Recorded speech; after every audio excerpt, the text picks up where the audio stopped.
We're really excited to have you here tonight for something very special. It's my privilege to get to introduce Dr. Sylvia Chard. She's a professor emeritus from the University of Alberta in Canada, has worked in their lab school, been in their Child Study Center, their Department of Elementary Education, and has been involved in many, many trainings related to the project approach. She's the co-author of one of my very favorite books, Engaging Children's Minds, The Project Approach. Now that's kind of my scripted information. I want to tell you a little bit more about Dr. Chard and her work with Dr. Lillian Katz. A few years ago, about 7 of us from our lab preschool here at the college had the privilege of going down to Southern Illinois in July. I have relatives in Southern Illinois, so I know better than to go in July, so I will tell you it had to be good to get us down there, but it was, to do a week-long institute on the project approach. Now, many of you are familiar with our lab preschool. We think it's a wonderful place. It has been for many years. But we went down to learn about the project approach and begin to adapt, to use that in our program. And it has been a wonderful journey. We have learned so much. That title, Engaging Children's Minds, is so appropriate, and I like the hearts and minds, because what we found is we came back and we became engaged in our community, in our college, in a whole new way. Our children were involved in projects like the Fountain Project, because we have so many fountains in Grand Rapids. Recycling. They got into the idea of skating with Rosa Parks Circle and the Van Andel Arena. And we have just had wonderful projects in our community. And our preschoolers know more than Newsweek. Newsweek put Grand Rapids on number 10 on the list of dying cities. I think our preschoolers could tell them differently with all the exploration they've done of the city, going out into things like Art Prize and really being engaged. The other place we really became engaged was our own college. I don't think we had realized all the resources we have here. The kids visiting the auto mechanics lab and looking under the cars and in the cars and exploring the recycling project when they went all over campus and found out all the ways that people recycle. A project they did where the Rad Tech students x-rayed their teddy bears and looked at what was inside, and they explored what's inside a teddy bear. So we just have been so excited by all that we've learned, what we've gained in how we look at and respect children as learners, something we always felt we did very strongly. We felt we were a very child-centered environment. This helped us to go even further. And I really hope that as you listen tonight, and some of you also are involved tomorrow, that you will be as inspired as we were and still are, and be able to try and have some of these wonderful experiences with the children in your lives. And before I bring you up, one quick announcement. Anybody who did not get a parking card on your way in and needs one, they are in the back, and you can get those. Okay, so help me to welcome Dr. Sylvia Chard. Thank you. You don't need to. I probably don't. Thank you. Thank you very much. Thank you. It's a great privilege and honor to be here in Grand Rapids, and pleasure to be with you all today. I think it'll warm up in here as we get going, and I think we're going to be staying here for a little while. So I wish you a warmer end to the evening than the beginning. And I'd like just to acknowledge somebody who's in the booth back there. Is everything okay? Are you going to give me a thumbs up? And you can hear, and can everyone in the room hear me well? You can hear right at the back there. If you can't hear at any time, raise your hand, wave to me, and I will do something about that. This is a good microphone. I'm not hearing any feedback. Okay. I'm going to talk to you today about engaging children's hearts and minds through the project approach. And I'm going to share quite a number of photographs of children at work with their teachers in classrooms, and show you the kind of work that children do when they're engaged in projects.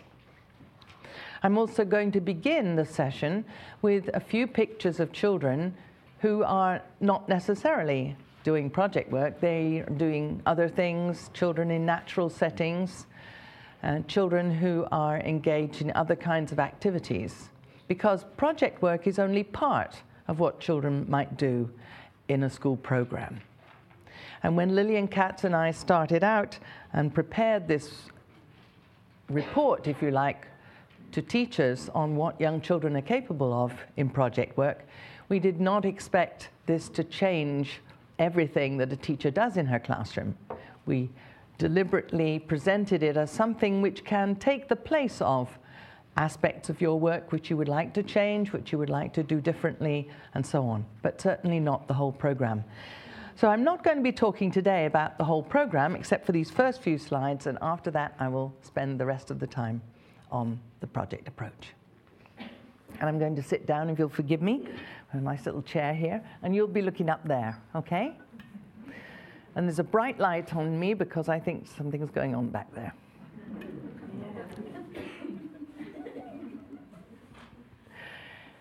This is where it all started. In 1989, Lillian Katz and I published a book called Engaging Children's Minds, The Project Approach.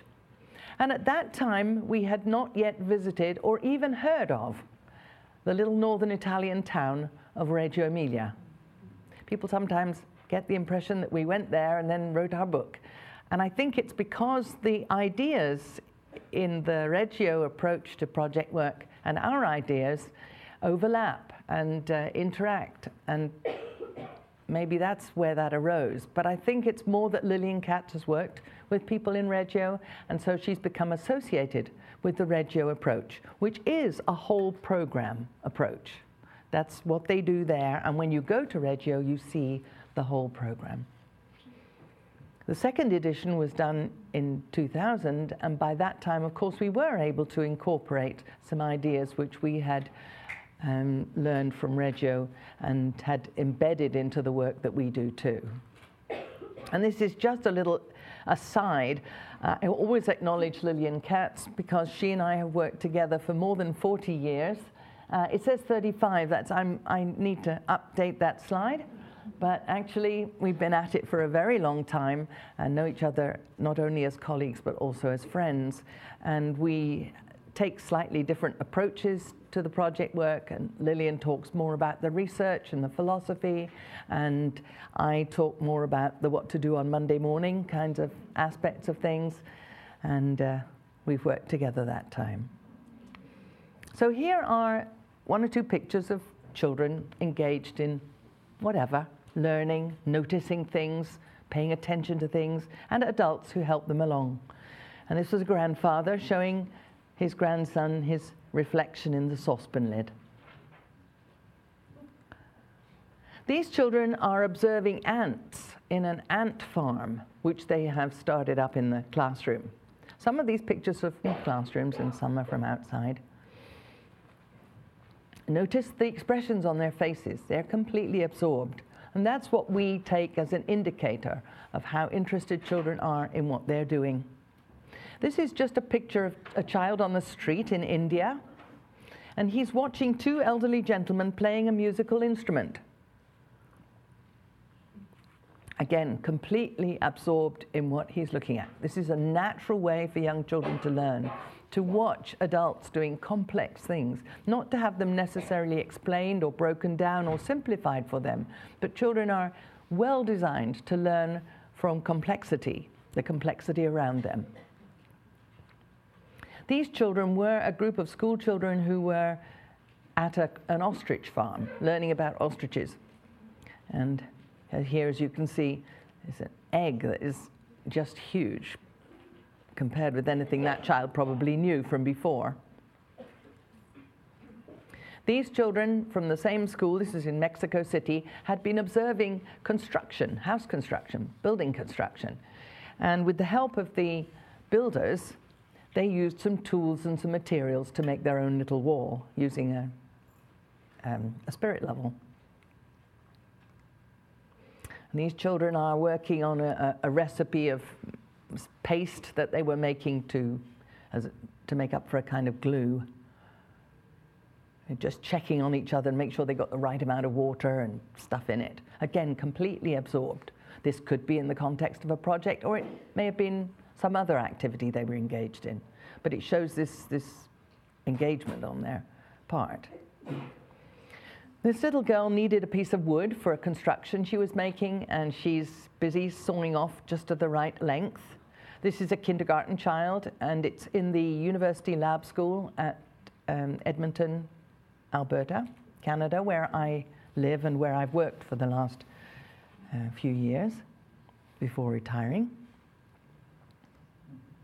And this is another child in the Child Study Center. Sometimes children work alone. They take materials and by themselves they construct things and go into their own world.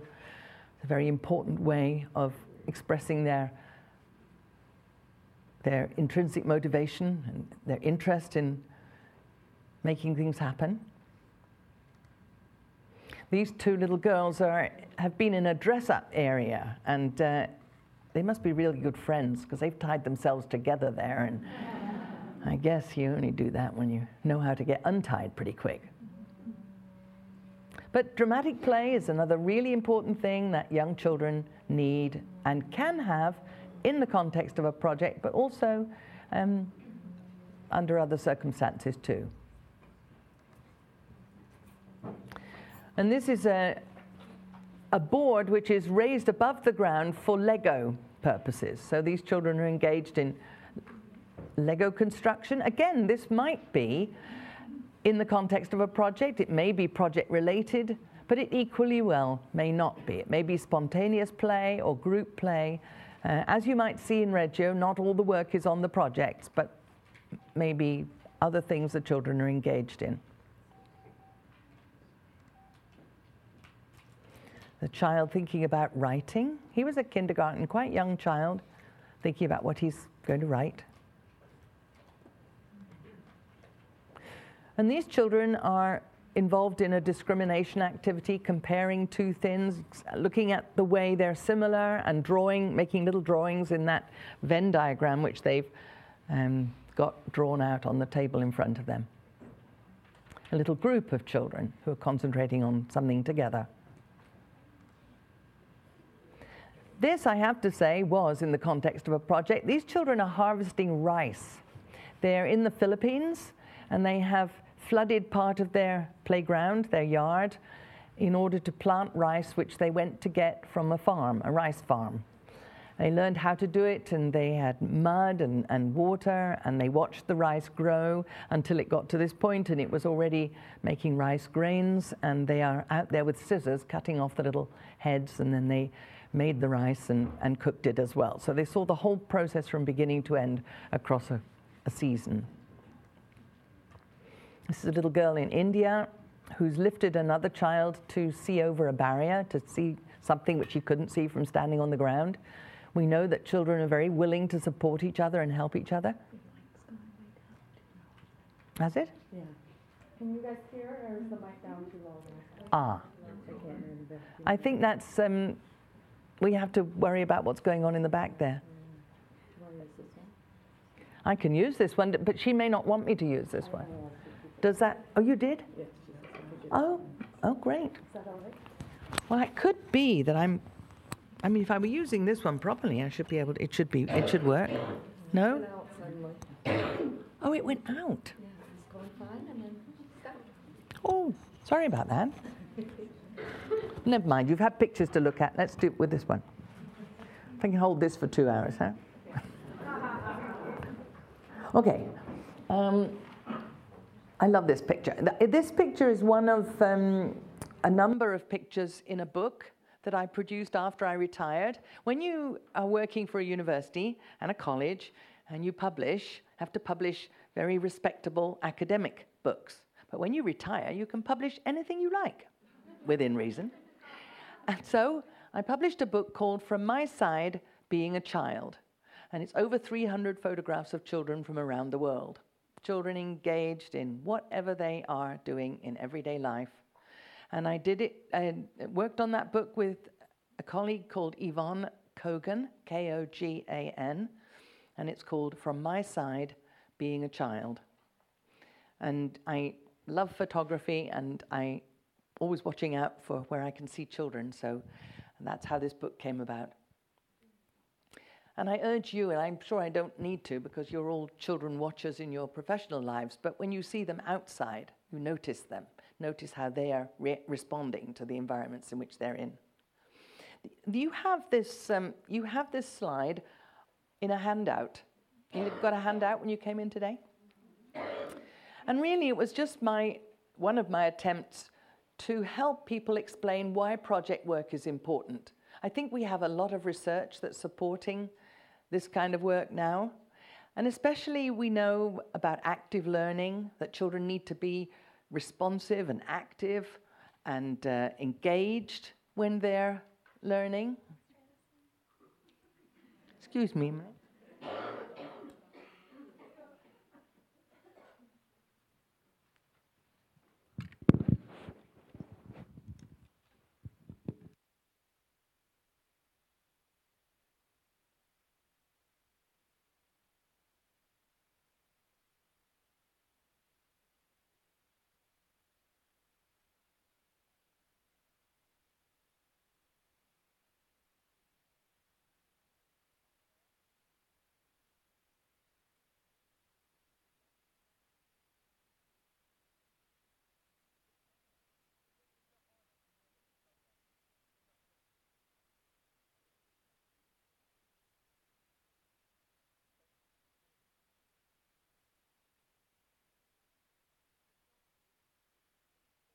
Me as though it's carrying any further. It is? Oh, have you twiddled a knob up there? She's turned a wheel or something? That's better. Can you hear at the back now? You can hear now. I'm holding it very close to my face. I don't know whether if I move it to there, is it going to be... It's still good? It's still going to work? Yeah? Oh, great. Okay. Okay, active learning, student questions, inquiry, field work, children interviewing experts and exploring and observing. First-hand experience is really important, especially for the younger children. Can you still hear now? Yeah. Super, great. Intrinsic motivation is another whole area that we need to be concerned about because it sort of goes hand in hand with being active. It's a sort of mental engagement. Children need to be interested in things for their own sake. They need to be drawn to pay attention to things. They need to see relevance and meaning in what they're doing. They need to be able to make choices and develop interests and take ownership of their work. We know a lot about multiple intelligences from the work at Harvard and how students can develop different kinds of expertise building on their strengths. We also know that the social context for learning in the classroom is a very important support for children. We feel that children should be engaged in group work from an early age so that they can develop language and social skills that go with the collaboration and negotiation and persuasion and all those good things that go on when a group of people are working together. And then, of course, the curriculum. That's pretty much, you can cover the whole curriculum, different aspects of it in the context of a project. We think about the curriculum being integrated, if you like, in project work. We think about the not project part of teaching and learning sometimes as more systematic instruction. And for the acquisition of skills, children need to acquire skills and knowledge, but they also need to apply them. And that's what I think is that traditional programs fall short on. Just when children reach a certain level of expertise, they're brought to the next level instead of having the opportunity to apply the skills and gain some fluency at the level at which they have them. Now, these next few slides could possibly be mini lessons in the context of a project, or they might just be small group classes. This happens to be a math lesson. This one, it's a follow-up from a systematic instruction lesson in a skill, and the teacher is going from one child to another, and the children are all engaged in the same activity. But you can see in the background there's a bulletin board that's clearly a web of ideas around the topic of a project. So this is a classroom where both are going on at different times. Again, here you can see the documentation on the wall that would suggest to you that this is a project classroom, because there are photographs of children, and there's a heading and comments by the teacher, there are children's drawings and small pieces of writing by these children, and here they are engaged in a small teaching activity that is in the context of the project. This is also a disembedded task that was undertaken by a teacher with a group of children who were going to do some plaster cast making on site as part of a project. But what she's done here is to teach the children the skills and techniques, and then they will use these the next day when they go out to visit their field site. And the next few slides are all of a project, and the documentation on them was written by the teacher who was teaching the children at the time. And she sent these to me. So if teachers sometimes send me a little sequence of slides that I can show like this and share with other people, it's very helpful to me. So if you have anything wonderful like that, you can just send them to me sometime. But this is how this teacher described what she was doing. We made casts to prepare ourselves for the work we would do later at the dam. For this experiment, we used seashells in sand. And you can see how they poured the plaster of Paris in and waited for it to harden. These are 3-year-olds, by the way. And here you see the goose footprint that they were after. Today we made casts of some real goose feet in the muddy areas left by the recent rainfall. It was easy to find tracks, but not so easy to find clean ones. Prior knowledge. All of the participants in this study have had experiences with these geese, in particular, since 2007. It's now 2008, by the way. So these photos show all of us feeding the geese on the beach near the marinas in the summer of 2007 and the September of 2008. And then she engages in a project with more deliberate activity around visiting the geese, not just visiting them and feeding them. And she describes here some of the tools we use for investigation. Our eyes, with or without magnifying glasses or binoculars. Our hands and feet. Paints of all sorts. Language and new words. Songs we make up. The way we move our bodies. Photos and documentation. Reasoning and sensory experience. Pencils or pens and paper. Plaster casts. Cameras, still and video, clay or other sculptable stuff, our minds and imaginations, and our heartfelt desire to learn. And you'll notice there that some of those tools of investigation are more about investigating itself, inquiry and exploration, and others are about representing what you've learned during the exploration, representing findings. And as the children are representing their findings, they do continue to take stock and think about what they learned and think about what they'd still like to know more about. They had chicks in the classroom with chick eggs instead of goose eggs, but to see the process of how eggs hatch, because they saw goose eggs on nests in the natural setting. Today we welcomed 3 beautiful chicks into the world. It was hard to let them get themselves out of their shells. It took so long, and we wanted to help. One of our chicks is black and the other 2 are yellow. They will be leaving for the farm soon, but we are so glad they came to stay with us. And you've probably had the experience yourselves of hatching chicks in the room. It's a really interesting one for these young children. Water rises. Today Marissa learned one of the important things to know about water. When it rains, water rises. We observed that 2 of the nests we saw before were missing. For several weeks now, we've been getting lots of rain, and Ruth explained to Marissa that when it rains, there is more water on the ground and in the lakes, ponds, and creeks. And this is the dam you see down here. We noticed that the water was flowing much more heavily today than it usually is. Alex observed that it was louder. Interesting to think of water having a sound. Predation and destruction, long words. But today, Marissa and Alex observed some unfortunate realities of nature. First, some animals think that goose eggs are delicious. Of the 3 nests with eggs in them that we have observed, 2 have been destroyed by predation. This means that an animal took the eggs to eat. We saw big dog prints near the nest, so we suppose that a dog probably had the eggs for a late night snack.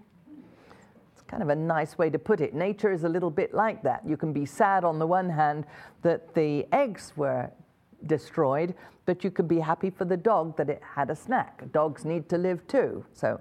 And I think there's a lot of that kind of discussion you can have with young children so that it doesn't make nature seem either benign or evil. It's neither. It's part of the cycle of everyday life for things in the world outside our control. Marissa observed there was something else dreadfully wrong. Everywhere you looked, there were pieces of trash, old fishing bobbers, sometimes with hooks, bread bags and empty grocery bags.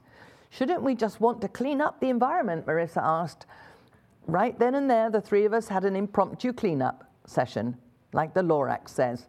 Unless someone cares a whole awful lot, nothing is going to get better. It's not.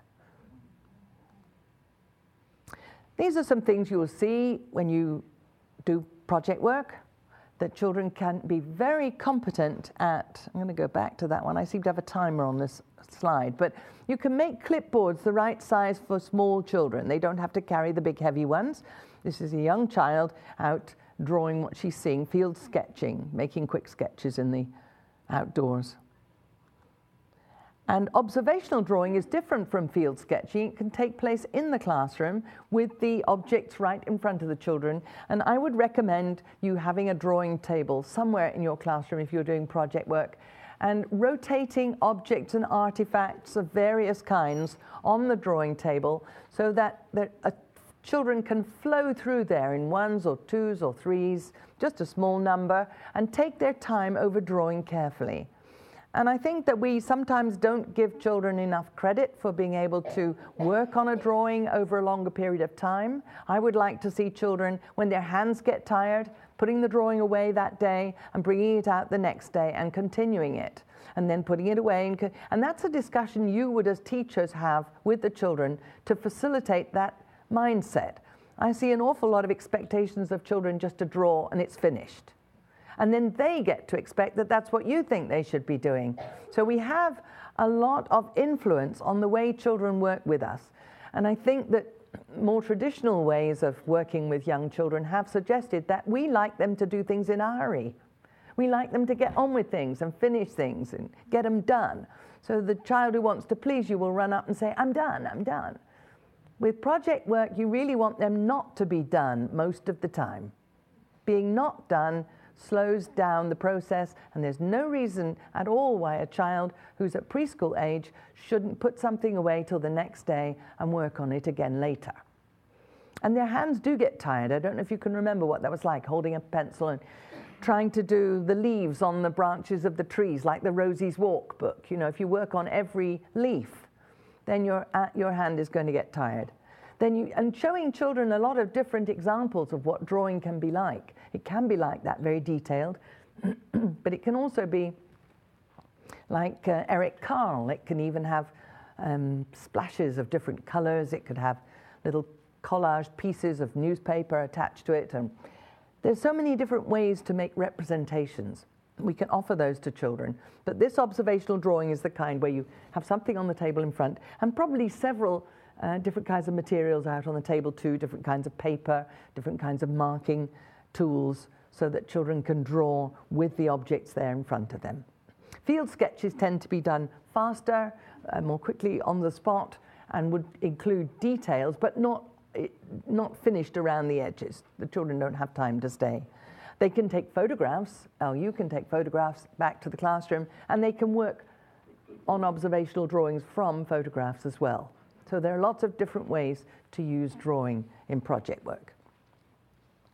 Research is another very important aspect of this work. Children should have access to books that are about the topic, a selection that you can bring to the classroom so that they see books and see how those are used in conjunction with other ways of learning. This is a first grade representation of a tree and tree facts or information that they'd learned, and it's towards the end of their project, and they were making representations to share with other children. And this game had you using dice to move around the track and know your tree facts if you were going to be winning. So how do we talk about what a project is. We think of it as a way of taking children through a development of understanding of a topic over a period of time, usually longer than regular thematic, traditional teacher-directed theme work. A project is like a good story, has a beginning, a middle, and an end. And this format helps the teacher and the children plan and tell about their work as a story too. So there's the whole story of the project, and then there are various stories that happen within the project that can be rehearsed or repeated across the year after the children have finished the work. But storytelling is a very human activity. It's part of it's one of those things that most of us like doing almost the best. Not necessarily in public like this. We tend to tell stories to our friends, we tell stories to our family members, short stories, little things that have been happening to us, things that we're thinking about. We like to tell about our experience. And children do too, but we don't really use that desire to tell stories quite as much as we should. And so I'm recommending this for at least especially a good part of the project time, throughout the project. In addition to the 3 phases, the first, second, and third phase of a project as it develops over time, there are what I've called structural features of project work. Way back in the 1960s and 70s, there was considerable interest in project work in Great Britain, and was what was called then the Integrated Day with young children. And this included a great deal of project work. And teachers from all over the world went to Britain to see this way of working with young children, including a number of American teachers who brought the ideas back to the United States. And out of that influence was born a movement called open education. By now, it's well relegated to the history books because it didn't have a very long life. Open education was not a successful development in early American education. And Lillian Katz and I were around at the time, and we were observing what was happening in Britain, and we were observing teachers going to Britain and coming back and being unsuccessful at replicating what they saw. I think a certain amount of that may be happening with Reggio now, but we're concerned about that. And it most often happens when there is nobody explaining one culture's work to another culture that is interested in it. And in this case, we tried to analyze why it was something so good could be so poorly understood, so misunderstood. And one of the things was that people thought it was what they called an unstructured approach. We used to make lists of things which were traditional education and things that were open education. It was fashionable at the time to do that. And traditional education was called a structured approach, and the Integrated Day was an unstructured approach. But in fact, one of the things that Lillian and I thought about was that it's not really unstructured at all. But the structure is not the same as we mean by teacher-directed. I think people think sometimes that teacher-directed and structured are synonymous. They're not. It just means that sometimes you can have teacher direction as the main structural feature of what's going on, and that's usually a more traditional classroom or more systematic instruction, or you can have other forms of structure, other features of the work you do with children which structure the outcome. And these are what I've called structural features. A friend of mine once said to me, you know, Sylvia, if you called those teaching strategies, teachers would be a lot happier, and that's really what they are.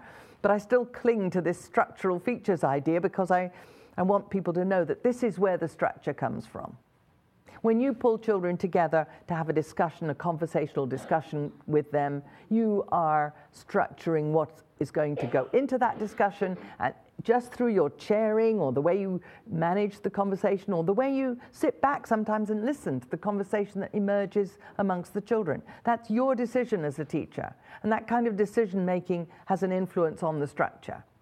So discussion is a really important part of project work, and you have frequent discussions, not only whole class, but also small group discussions, and sometimes discussions within a pair of children and you, or you and one individual child, or drawing a child's attention to a discussion that he or she might want to join amongst their classmates.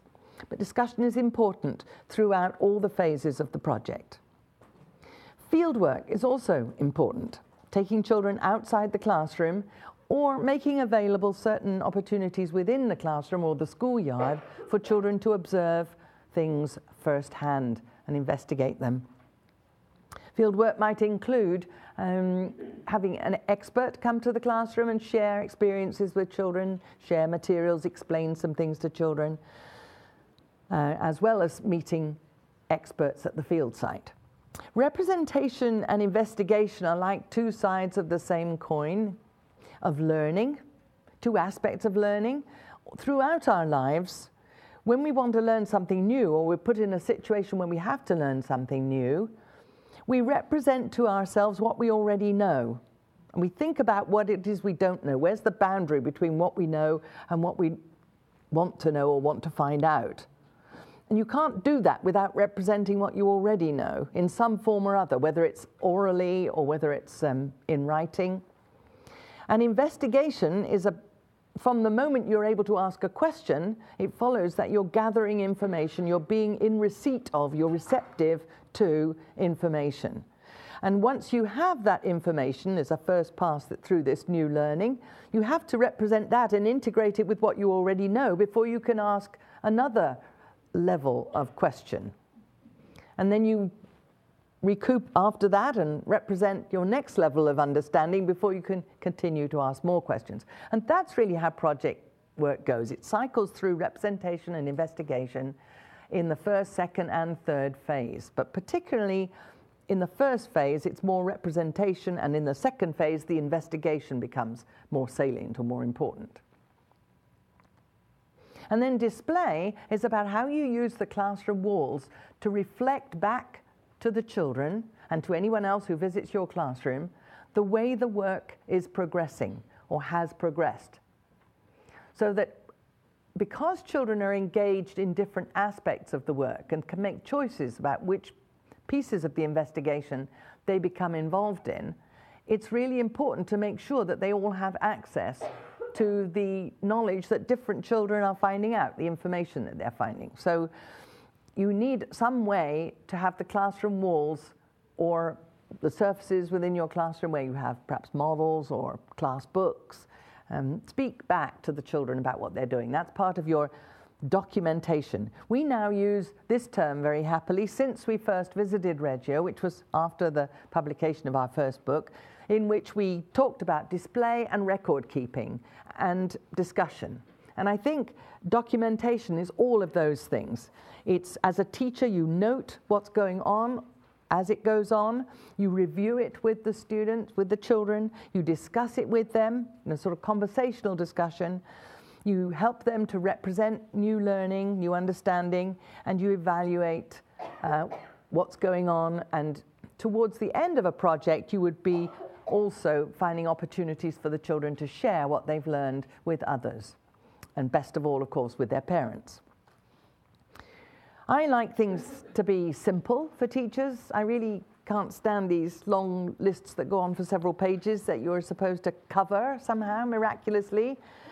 I like a one-pager myself. So you see there, this is a one-pager planning chart or overview of the whole of a project. Down here on the left-hand side, you have each of the phases. Along the top are these, what I've called structural features: discussion, fieldwork, representation, investigation, and display. And you can use one of these for each phase. You could leave out the other phases and have the whole page devoted to one phase at a time. So it gives you a bit more space to write. But it's like a roadmap. It's like keeping a track of where you've been already and planning where you're going to go next week. And it's just a quick and easy reference point. If you make a chart paper sized one of these, very simple to replicate. It's a 3x5 matrix.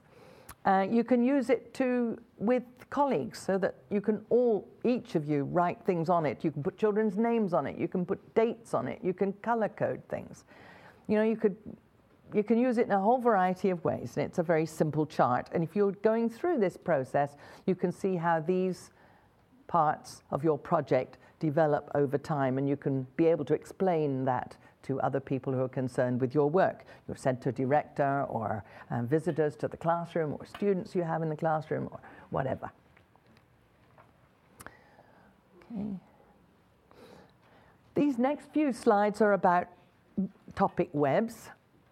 And a topic web is really just a focused vocabulary. And I recommend that teachers do this in relation to any topic that they're serious about pursuing as a project in their classroom. Now, this is teacher armchair work, if you like, or desk work. You can do it at a table with small Post-it notes, the very smallest. You brainstorm as many ideas as you can that are single words which relate to the topic. Words you would use in a conversation about the topic. Words that were sure to come up if you did a study of the topic. And those words, sometimes I've seen people do the kind of, they call it a web, they have a thing in the middle, and then it looks like more like a millipede with lots of little lines going off with single words. That's not particularly helpful as a planning tool.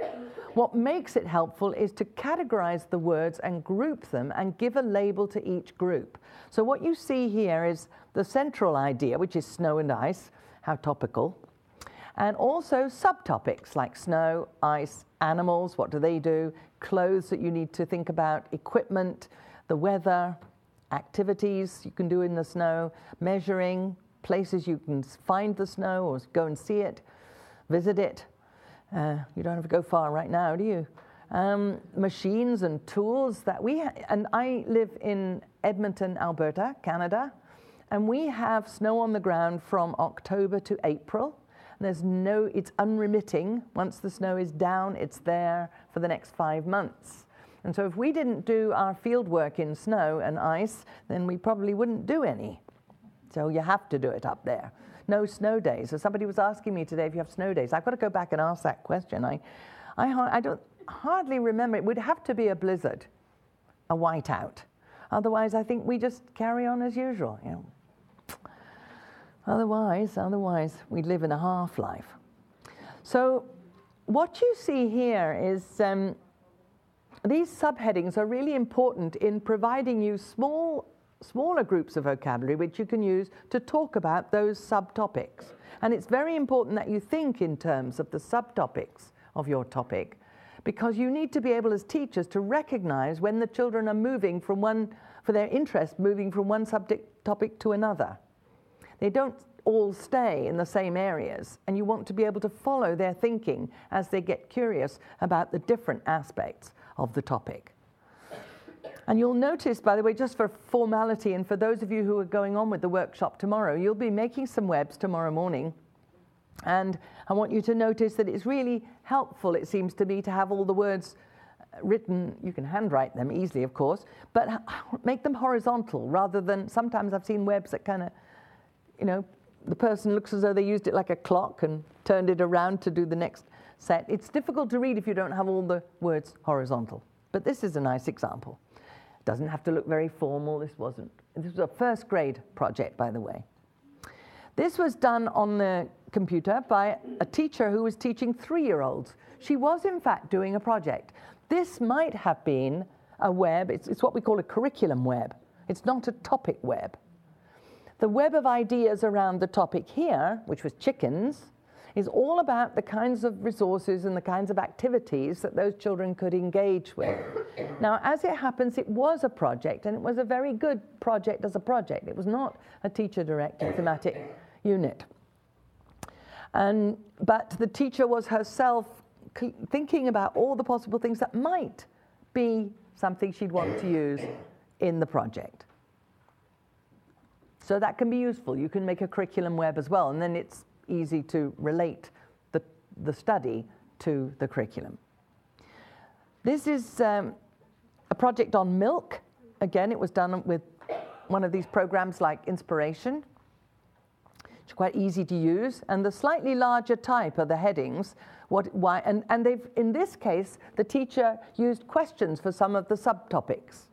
I discourage that on the whole, but if you want to do that, I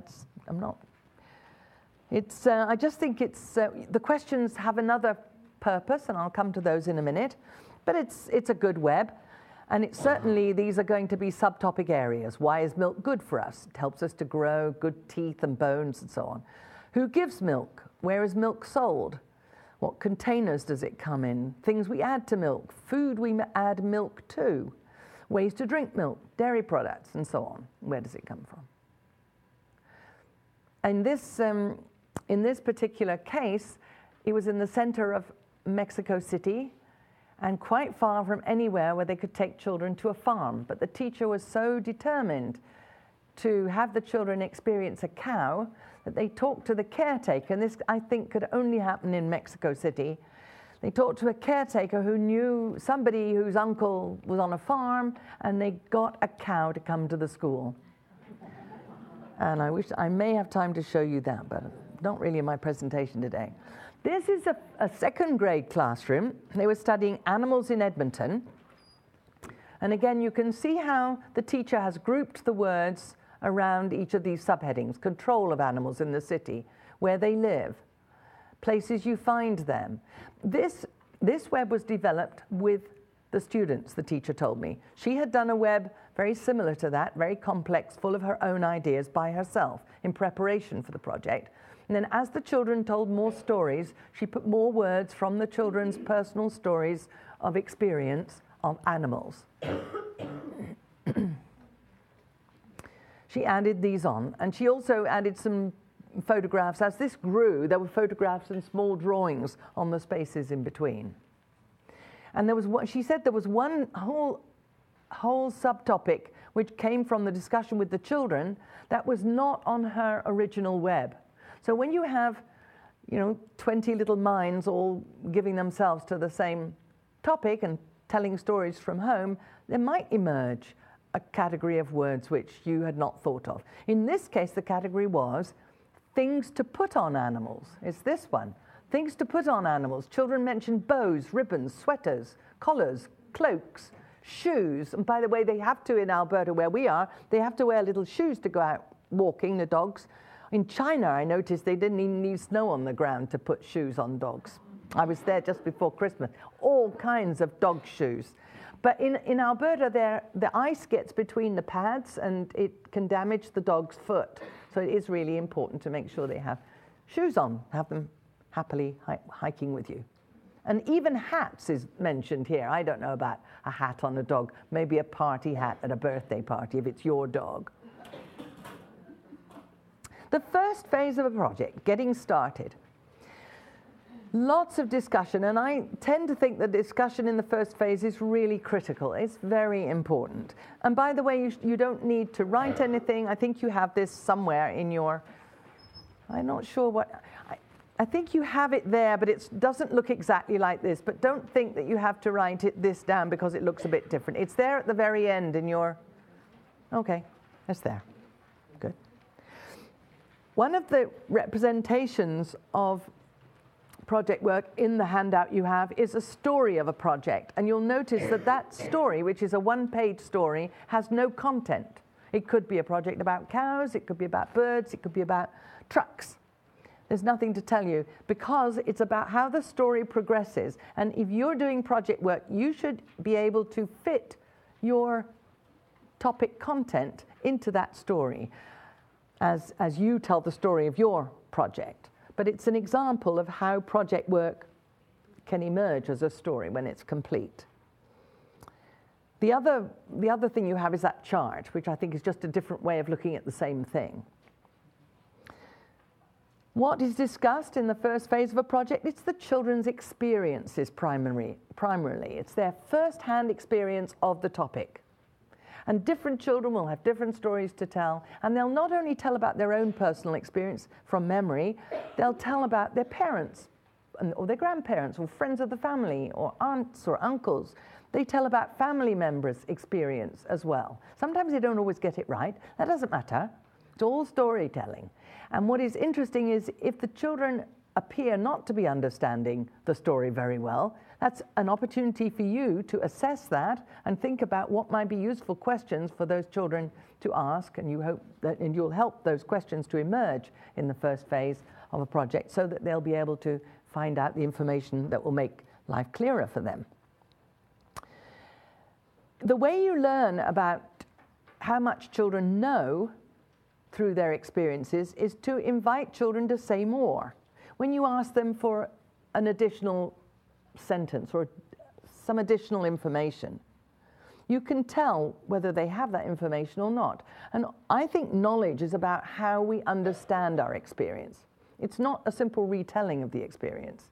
You could have the experience of getting a bus from A to B, and you don't need to know anything about the transit system. You just need to know where to stand at what time in one place and which number bus is going to the other place. But if you really understand how buses work, you'd understand about the driver's schedule and when he has breaks and how many drivers there are and how many buses there are. And you learn about the bus barn and how the buses get kept clean and things that you don't need to use it. So the same is true of children will tell you, I go to the grocery store every week. But you don't know if it's with a parent who has time to explain things to them, or if it's a family outing on a Saturday morning, or if it's a single mother who's just wanting to get home and have quality time over the dinner table with her children. So you really don't know the circumstances, even though two children may tell similar stories. So there's more for you to find out there. Not heavily, just gently over time. So that's why I would like you to think of the experience that children have as separate from the knowledge they have. So while you do want to know in the first phase what children already know about the topic, you can best find that out by offering opportunities for them to tell stories. They can tell them orally in the whole group time, although you don't want too many at once because it means that the other children have to be listening. Or, and you don't, but there are other things they can do besides the oral storytelling, which they can do every day for maybe a week or two until many stories have been shared. Children can also draw. They can draw pictures from memory that show what experiences they've had, and the drawings become opportunities for discussion as well. So I hear people sometimes talking about this KW stuff, like what do they know, what do they want to know? They don't understand the word know. So while we are after knowledge, it's no good saying to a group of children, what do you know about? The young children don't use the word know very much. It's an abstract term.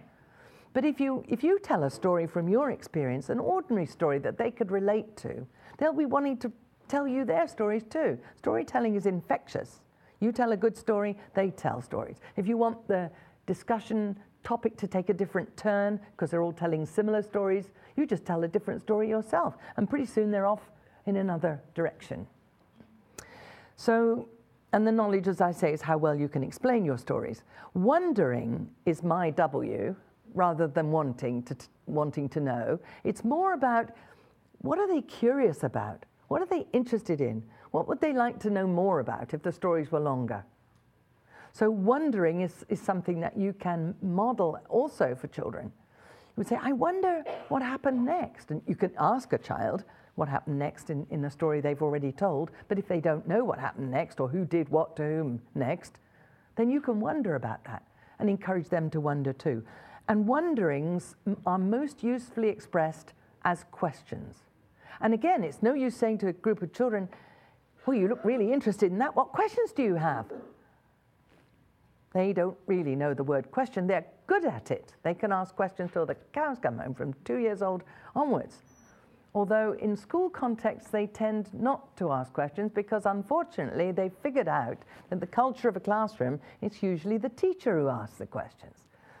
So I think you have to be very careful how you set the culture of your classroom so that the questions can emerge more easily from the children, from their wonderings, with your help. And you can help them to frame the question. You can say now, so your question would be, and then you give them the question wording, and then if the child looks as though that doesn't make sense to them, then you have to go back and try again and to understand where it is what it is they want to know. Sometimes you can say something like, what would you like the man to talk about when he comes with the dog, to show us his dog? What would you like him to talk about? And then you get into that kind of discussion, and the questions can emerge from that. But you help the children to word the questions. So EKWQ is like me fighting back with KWL, and if you don't know about KWL, you're a lucky person, and don't bother about the EKWQ either, because all you need to remember is this sequence. You learn about the children's experience through their stories, you discuss it with them, you find out what they know and what they're not sure about and what they've perhaps got misconceptions about. And you don't set them straight right there, you hold those for the second phase, so that the questions that they ask the experts will be really memorable and they'll be really able to take on the new information. So I won't spend so long on everything as I do on that one, but I really think that if you don't get that early part right, that a lot of the energy that could go into the project work and the interest that could build doesn't do so. If you get the KW over in 1 or 2 discussions, you've lost all this opportunity for children to tell stories over a week or 2 weeks, during which time you can be a good ethnographer as a teacher, learning how these young children are thinking about the topic. And that's very important for you as you move into the later phases of the project. You can do various kinds of representations in the first phase, including surveys and comparisons. Children can interview each other and compare their experiences with each other.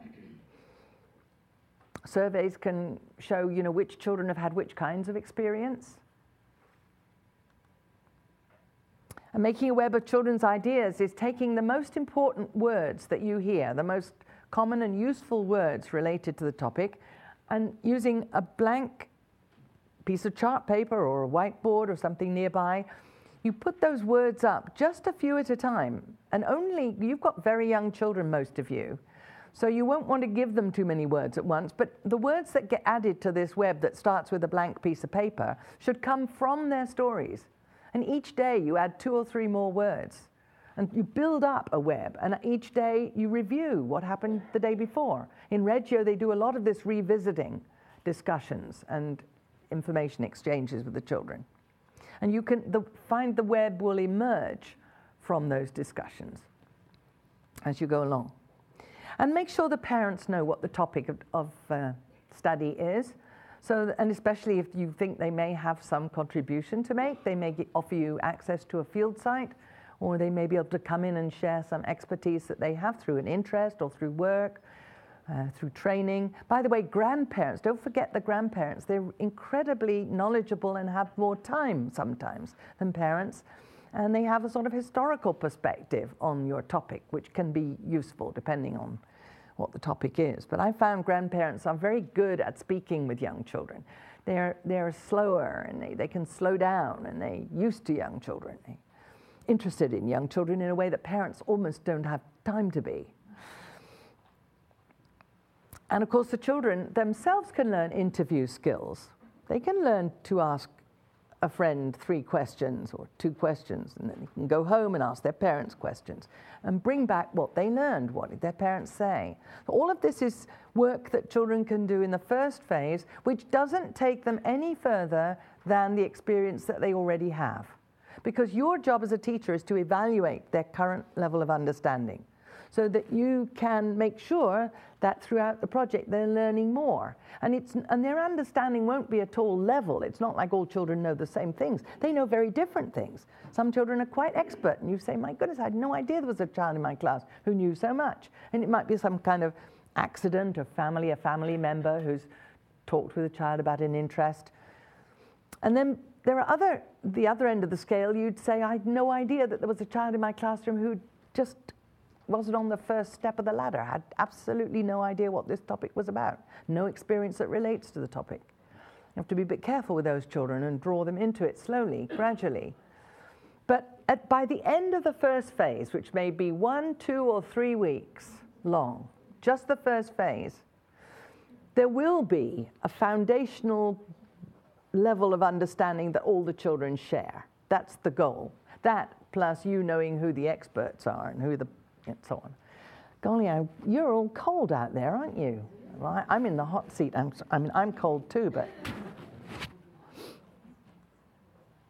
Making a list of questions. We talked about that earlier. Until you have a list of questions that have emerged from your discussions with the children, it's not a good idea to move on to the second phase of the project. So this is like when you have a sufficiently useful list of questions, move into the next phase, which involves, first of all, field work, and then inviting experts to the classroom. Okay, let's have some pictures of children at work. Natalia, they're studying bread, the baker, in this classroom. Natalia loves bread in many ways, and here are her little drawings, and the teacher has written what she wanted to write. This is a donut, this is a pepperoni pizza, whatever it is. And this child told a story about jam, ham, and lettuce sandwiches, and then drew about it. This child went to the supermarket and fell off a supermarket cart. I know, broke her collarbone. But those are, we often think these young children don't have memories. They have a load of memories. I mean, think of our own young children. They have memories, all right, but we tend to think that's older children have memories. And then my friend Yvonne Kogan in Mexico City, when she started doing project work, she said, Sylvia, I had to talk to the parents because we sent home these beautiful crafts. And now we send home things like this. Parents have to know that this is serious work. So underneath she has it well documented. It's Diego. And he says, while he's doing this, he tells the teacher, my dad fell and got a bump on his head. Then he fell asleep and the bump went away.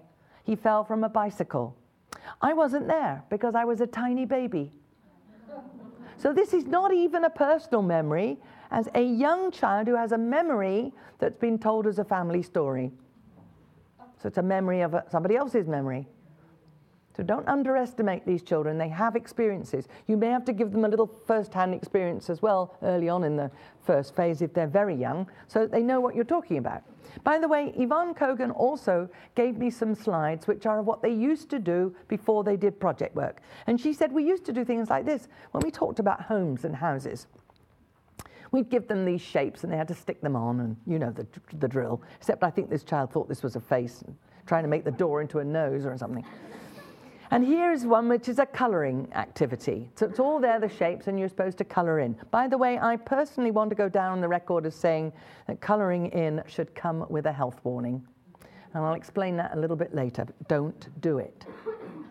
This is what the child could be doing. This is a child who has told the teacher about her house. Sure, it doesn't look as pretty if you like the colouring in stuff.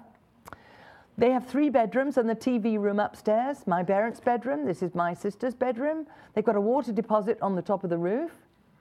This is my bedroom. This is my bedroom. Up here are the stairs, and this is the living room downstairs. And my house is made of cement, bricks, and tiles. And these are the refrigerator and the cooker, the stove. So kind of, that child has told you just about all you needed to know about her house. Thank you very much. But Yvonne shows those pictures to the parents and says, we now know a lot more about your children as individuals. They share with us more about what they know so that we can give them more experience. And we couldn't do that before when they filled in these houses that looked like anybody's house, or nobody's house, I would like to suggest.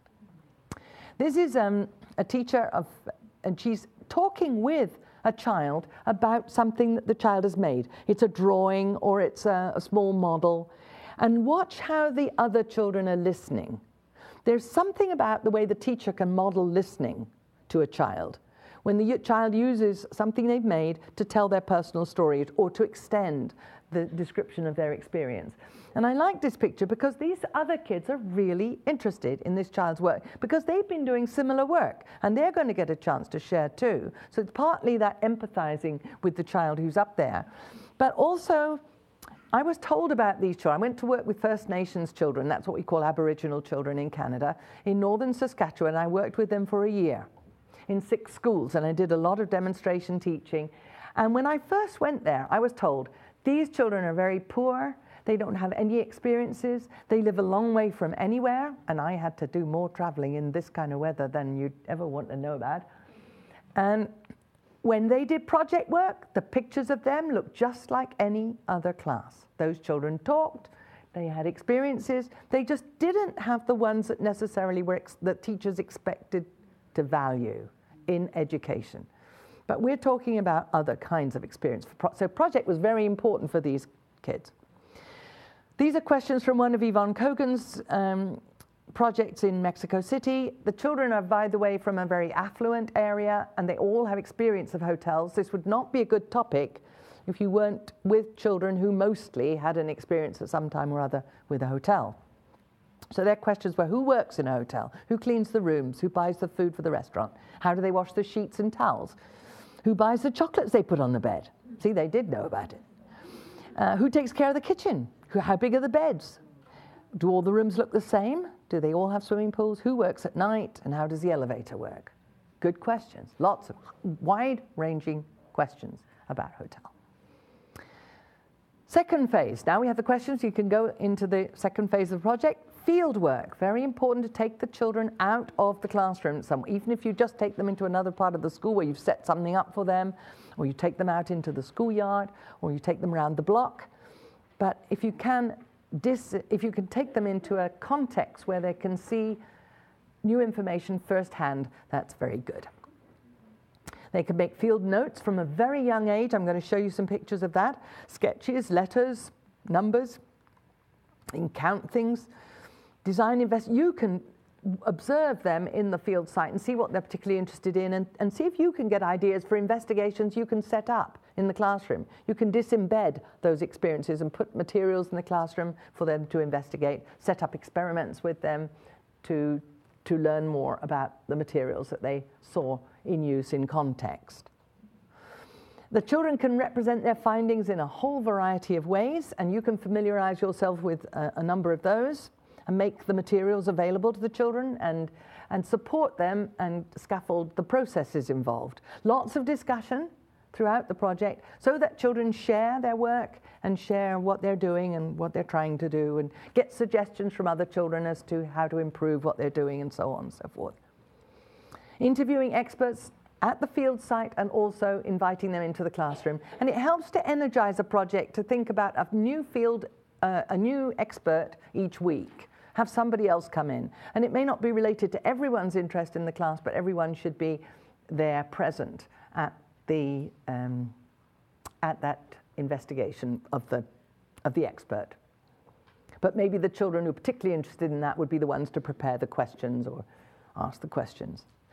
Now, this is one of the earliest, youngest projects that I've seen, and Yvonne Kogan in her Mexico City school, which I talk about a lot because she's given me a lot of pictures and she continues to do so, she said at first, you know, we can only do projects with the 5-year-olds, Sylvia. It's not possible to do them with the younger children because they need to know a certain amount of English, and this is a bilingual school, and, you know, and this reason and that reason. And I said, fine, but see what little things you might want to do with the 4-year-olds, given that they're going to do projects when they're 5.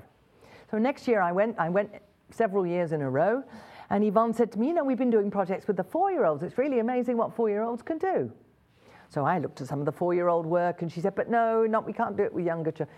And then she started to get this idea that maybe we could experiment with some things that she called project practice with the younger children. She says, we don't call it full-blown projects. We talk about how well would children do project work at 4 years old if in the 3-year-old classroom they'd had certain experiences before. And then she went to the point where she was working with the 2-year-olds, and then she said, you know, we're even thinking now of looking at our toddler rooms and saying, what could toddlers be doing that we can pick up on, that we can favor, that we can support in the classroom? That will be activity that will be a good background for doing more project practice at 2 years old and mini projects at 3 years old and so on. So here was the youngest project I have yet seen, and it was because the teachers talked with the children about houses, thinking that houses and homes would be where they should start, and became aware that the thing the children were most preoccupied with was the bathroom. And these are toddlers, so of course they spend a lot of time there. And usually it's instrumental time. It's time that you go to the bathroom to do what you've got to do and you get out of the bathroom. But they decided to look at how the toilet paper runs out and what you do to refill the roll and how it fixes onto the wall, like this little child here. See, she's showing that. And this child is learning about the 3 parts to the toilet, the lid and the seat, and how they feel different. Because the ceramic part down below usually feels colder. I don't know about Mexico, but that's what it is in most places. And then here there's hand washing. There's a whole load about, you know, solid soap and liquid soap. And then here there's tooth cleaning and all of that stuff. And then the teachers disembedded the experience for the children by taking some of these things out of the bathroom and putting them on the tables for discussion and for investigation. So they looked at the difference between a washcloth and a towel. They looked at the difference between toilet tissue and a box of tissues. They looked at the soap and the soft soap and the hard soap and so on. And they talked about it. They looked at each other. This was a project on dogs, or again, it's project practice. These were 2-year-olds. These were slightly older children. And there's a whole lot of pictures I won't show you. I'll just show you 1 or 2 from each of these projects. But they had a veterinarian come and bring a small Yorkshire Terrier. And it's got a blue bow in its hair. Do you see that? I don't know if you can see that, but that's what that is. And then he showed how he used a stethoscope. And he explained different things about the dog and how to take care of it. And the teachers didn't give the children clipboards because she said that he was going to be interactive. He was going to invite the children to come close to the dog and so on. So here you can see the children got a chance to use the stethoscope, listen to the dog's heart. They got a chance to wear a mask like the veterinarian wears for some of his work. And then they went back to the classroom afterwards and they talked about what they'd seen, and the teacher invited them to make sketches of what they remembered. And here they are. This is Fernanda, 2 and 8 months, her drawing of the dog. And the teachers wrote the words on to label the drawing for the children, according to what the children said the parts were. So here we have the blue bow and the dog's eyes and his nose, and also its mouth. And here we have a 2.5-year-old, Mariana. She did a beautiful round dog. By the way, from a young age, children are able to draw circles quite well. We don't need to give them any kind of aids to draw circles, ever. Well, ever, almost ever. Here is the memory drawing of Azul with the blue bow. You'll notice outside the dog. The blue bow is not on the dog. That's very common for very young drawings. It's called an exploded drawing. And actually we use it in medical textbooks or botanical textbooks where you'd see a picture of a flower and then you'd see the different things like the petals, the stamens or the sepals or other parts of the flower head would be drawn separate so that you can see it all more clearly. If you only ever see it all in one thing called a flower, you don't know the names for the separate things. So it's a 2-year-old doing it. It's not something we criticize or say, could you make the blue go onto the dog or something like that. We accept 2-year-olds' drawings and let them talk about them. They can talk about them. So you here have your eyes and a nose and a mouth. The ear is puzzlingly down here, but I wondered myself if the teacher had said, and he had such beautiful ears too, and a child could have drawn the ear in and anywhere. By the way, you should experiment sometime with a drawing of a bird. You can put the parts of a bird on a rough circle pretty well in any order, and it makes sense. It really does. So it doesn't matter. I love children's bird drawings. Well, this was Diego. Diego's aged 2 and 8 months, and he has drawn a typical hairpin person. He's a fairly mature drawer for a 2-year-old. And this is the veterinarian, he says. He's got a bit of hair on his head and eyes and a nose and a mouth, seems to me. And he's got a stethoscope. And normally a child like of this age probably wouldn't put the arms on at all, but it's useful to have arms if you're going to be holding things. On the left-hand side here, we have the dog. And just below the dog, we have the dog's heart. Now, the child was hearing the dog's heart through the stethoscope, so it makes kind of sense to represent that as a separate item. Made a lot of sense to me. And it wouldn't make sense if you said to the child, it would have been nice if you'd put the heart inside the dog, because it's a convention to put it over the top of something he's already drawn. It makes a lot of sense that he's got it outside. So I would recommend that as you do drawing with young children, and this is almost any age that you would have, the young child, that you learn to read their drawings in conversation with the child. So you're not imposing adult conventions about background or anything else. And then several dogs visited the classroom, and the children were able to see that there were different kinds and sizes and colors. And I mean, they're not afraid. And this dog is like bigger than the children. Look at the size of the thing. I know Dalmatians, but I've not seen one quite so big in relation to the children as this one looks. Now, if you imagine you were teaching these 2-year-olds and you wanted them to make some representation of this dog, can you think for just a moment, a few seconds, how you might do that? How might you scaffold some kind of representation? Then I'll tell you what this teacher did. Well, the teacher and the children had a discussion about the color of the dog, which is what really stands out when you see these slides. And they talked about it being a white dog with black spots, not a black dog with white spots. So it's a bit of, it's quite something already there. And then they must have talked about materials that how you might represent that pattern. And I think the teacher probably said, I certainly would have, that it might be a good idea to make the white dog first and then put the black spots on the dog. And how might we do that? We might do that with a fairly big paintbrush, which we put in the black, and we make spots. You can do that quite easily. So here is what the students did. The students made paintings. Students, I love the way they call them students. I'd call them children if they're that small. 2.5, these children are. And here is a representation of the Dalmatian. Now, I have to tell you that if only one child did this, it would still be worth doing that with all of the children. I might have another slide here. Yes, because many of the children did other things, like drawing lines with the black paint because it was so fun to do on top of the white. They forget what they've just been talking about. And there were children who made the whole paper black, because if you mix black with white and in those proportions, you get a very dark gray. But going back to this one, I think the teacher probably watched this child, and at a certain really strategic moment, she whipped the paper away and gave him another piece. Give him a new piece. We'll write down, we'll put this up here, and here's another piece so you can go on. And if the next one, the child wanted to, make it black or black with white spots or anything else, that's what they could do. I think we have to be clever as teachers, and we have to do it strategically and respectfully and gently. But we might stand back and admire it first and then say, what, I'd like to give you another piece of paper if I could have this one for the display board. These are very young children.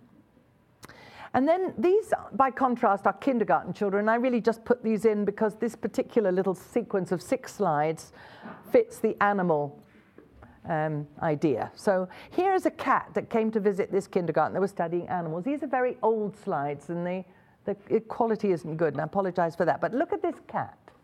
And then here is somebody's drawing of it.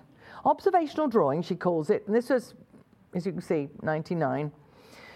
Ginger the cat. And then several pets visited. This dog visited. Have a good look at that dog. This is one child's drawing of that dog. Kokanee. And this dog visited. Now that's a very different kind of dog. And this is one child's drawing of that dog. So not only do you have the children able to draw the animal, recognizably not a polar bear or a orangutan, but also even within the species, the children notice details. And that's what your job as you teach children and encourage drawing is to help them with detail, observing the detail and then drawing it. Now we're back to the 3-year-olds. This is a 3.5, a drawing by Salvador in Mexico City. They were studying cars, and they went to a repair shop, and they got a chance to go down under the cars and look up, and the man explained how the car chassis was constructed. So you can see that the man talked about the drive shaft and the axles to the wheels, and the wheels, of course, and the shock absorber things there. This is a 3-year-old child, this drawing. And we give kids things to color in. We give them things to color in when they're 5 years. Whoops, dropped my thing in my excitement. So I can talk to you. But, we should, I'm not saying that coloring in, the thing I have against it is that it's other people's outlines. Coloring in your own outline is fine. But giving children pre-drawn outlines that have been drawn by somebody else, and often they're a bit cartoony and they don't have details in them, and it's not very instructional to be filling in details on somebody else's drawing when you didn't actually see it, and you're not telling the teacher anything about what you learned about this thing, I just don't see it. So preferably don't do it. Let them draw. Let them draw right from a young age, and let them put in the details on their drawing, and then they can use color. Of course they can use color. The teacher, in this car project, during the process of that, a teacher came to school one morning and she said to the principal, first thing, I have to call the shop. I have to call a repairman because my car has a flat tire. And the principal said, just a minute, before you make that call, I have to find out when the 2-year-olds are free, because the 2-year-olds at that time were studying cars. So that's what happened. And the repairman came, and the kids got down on their hands and knees, and they peered up underneath the car. They noticed the tools the man brought. They got to handle them, touch them, see everything, every detail, look at what it was like behind the wheel, and then notice the lug nuts that were tightened up, and put their fingers in the little holes, and see the new tire and how it's different from the old tire. All those good things were possible because this principal was on the ball there about making sure that this didn't happen without the children knowing it. So you can use serendipitous chance events which happen to fit with your project work. I was visiting a school, international school in Dubai, and to my surprise there, the teachers had said they had never done field work with children. So they asked me if I would come with them, do some field work, and just demonstrate and help them do it. So we lined the children up, and we found they were studying the desert, and they had some quite nice desert work up. But we couldn't go to the desert, so many people use jeeps to go out into the desert. So we got somebody who owned a jeep to make it available to us for the children. And here again, it's like the children in Saskatchewan. Children take to field work like ducks to water. They've got things in their hands. They've got a job to do. This is not fun stuff. This is not something to get excited about. This is serious work. And we go out there and we're going to learn about this vehicle. And the children swarmed over it and in it. You can see there's somebody up in the driving seat doing his field notes. And there are children moving from one part of the vehicle to another. There's a child at the back doing a picture of the lights. There's a child in the back seat there. The trunk is open, the hood is open. And here's a child who is not deterred at all by the complexity of what's under the hood. He's looking in there and asking questions about what's that thing for. They're not deterred, young children, from the complexity of the real world. We have more anxieties, especially as female adults, about engines and things that are big and strong and powerful, and we prefer flowers and interior decoration and fashion and jewelry and stuff. But you have boys in your classroom, so please make that extra leap to study trucks or go to the hardware store or whatever. These children went to the bakery. I want to go a bit faster now, so this is a very quick run through the bakery one. They saw all these things. They went back to the school and they wanted to construct, in the follow-up to the field visit, they drew a drawing for this construction they were going to make, and then they made a three-dimensional version of this dough mixer. They saw the machines, they used tools. They saw this rack for drying the buns after they've been cooked, and they went back to school and explained it to the caretaker, who is like an atelierista in this school. He helps the children when they want to build something. So he went to the children, he said, I hear you want to build something. What is it you want to build? And the children had done drawings, and they explained to him. And you can see this child right up close, and he says, was it like this? Was it like this? And he helps them to use wood and make a frame, and then they put trays in it from the cafeteria, the school cafeteria. So the children were able to make that. Oh, by the way, I didn't tell you that the little ones who were doing the toilet bathroom project, their teacher made a toilet with them. She blew up a balloon, and the children put paper mache, stuck the paper on, put the glue on the paper, perfectly capable of doing that at toddler age, with a lot of supervision and encouragement and support and scaffolding, so they don't eat it and do things they shouldn't do with it. And then a child stuck a pencil in the balloon and burst it once it was solid. The teacher cut it to the right shape and made it stand. And then she cut out of cardboard the seat and the lid and tied it onto the back with 2 pieces of string to make the hinge, and the children painted it white. They painted the whole thing white. So the children saw it evolve. Now, you might say, well, but the kids weren't doing the work. But they're only toddlers. But they did. The children appreciated the purpose of the representation. So they were already getting like a conceptual idea that when you learn something new, it really helps to rehearse it in representation, even though it was a teacher doing it. It was a wonderful project, if I had more time to share that with you. This is shoes, and the children did loads of counting and measuring. And here they are counting and measuring that and other things. And as Yvonne Kogan said to me, this is the way we do most of our math, our number work with young children now. We used to do this, but they don't do this anymore because children are learning the same thing in the context of the project work. There are so many things to count and measure. You don't have to do that. This is a child's field sketch of a plant, a small tree. These children were working in a park. They discovered an anthill and they made this map. They're 4 and 9 months. Andreas made the map, and there's the anthill. This is a spider they found, and this is a ladybird, and that's a caterpillar. And it's a kind of unusual map, but it is a map of the park. Then they also did painting outside on the site. And then one day they went out to the park and there was a tremendous noise going on nearby, and the teacher took them to see what the noise was because they couldn't concentrate on their work, and they found a house being demolished. So they devoted some time for about a week or 2 to what was happening on this little construction site.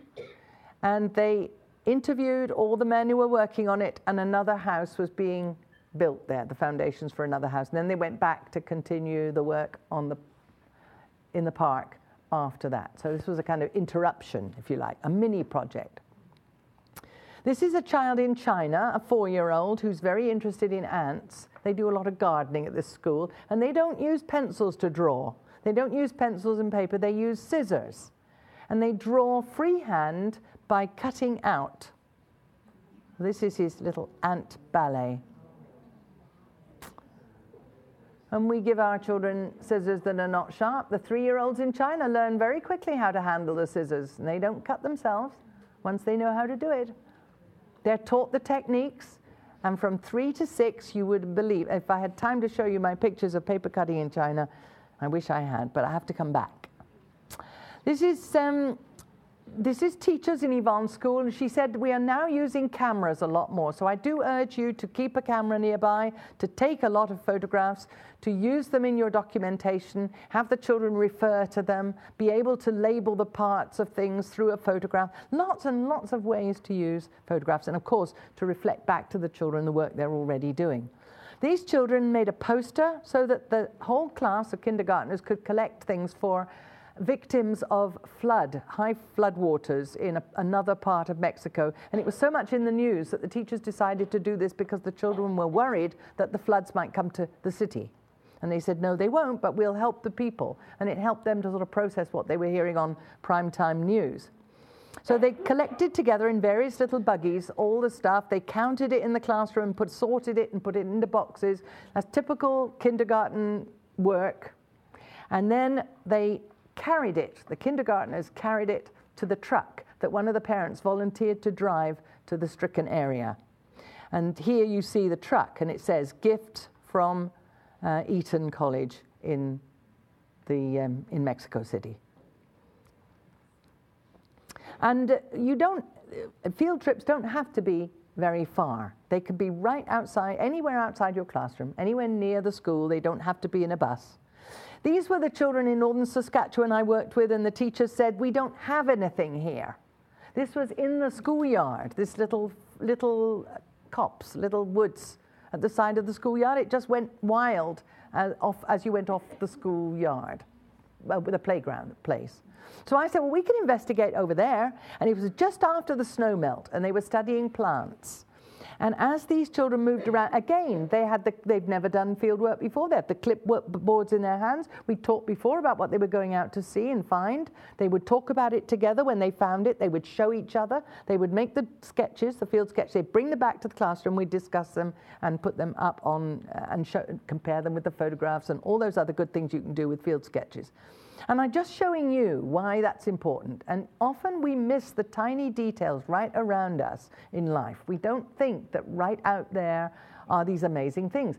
In northern Saskatchewan, like where I live, when the snow melts, immediately the sun starts to warm the ground. You get these amazing new shoots. This is a small silky-leafed plant. It's a kind of pale color because the little hairs on the leaves are silky. This plant is a little different. It has hairs on the leaves which stick up so that it feels quite different from the silky leaves. I thought of Maria Montessori. This is the reason I took these photographs, was because it occurred to me that there's so much fine discrimination that children can be doing as they compare things that are in their immediate environment. Here you also see these long gray sticks sticking out sideways. Those were last year's shoots. The snow came down and squashed them all flat, and now there's the next year's, which are going to be long grey sticks in a year's time. This is interesting for children to be able to speculate on just something like this, a weed growing in the yard. And here is one that had no sticks going out from it because it doesn't become a very tall plant, and it had no hairs on the leaves at all.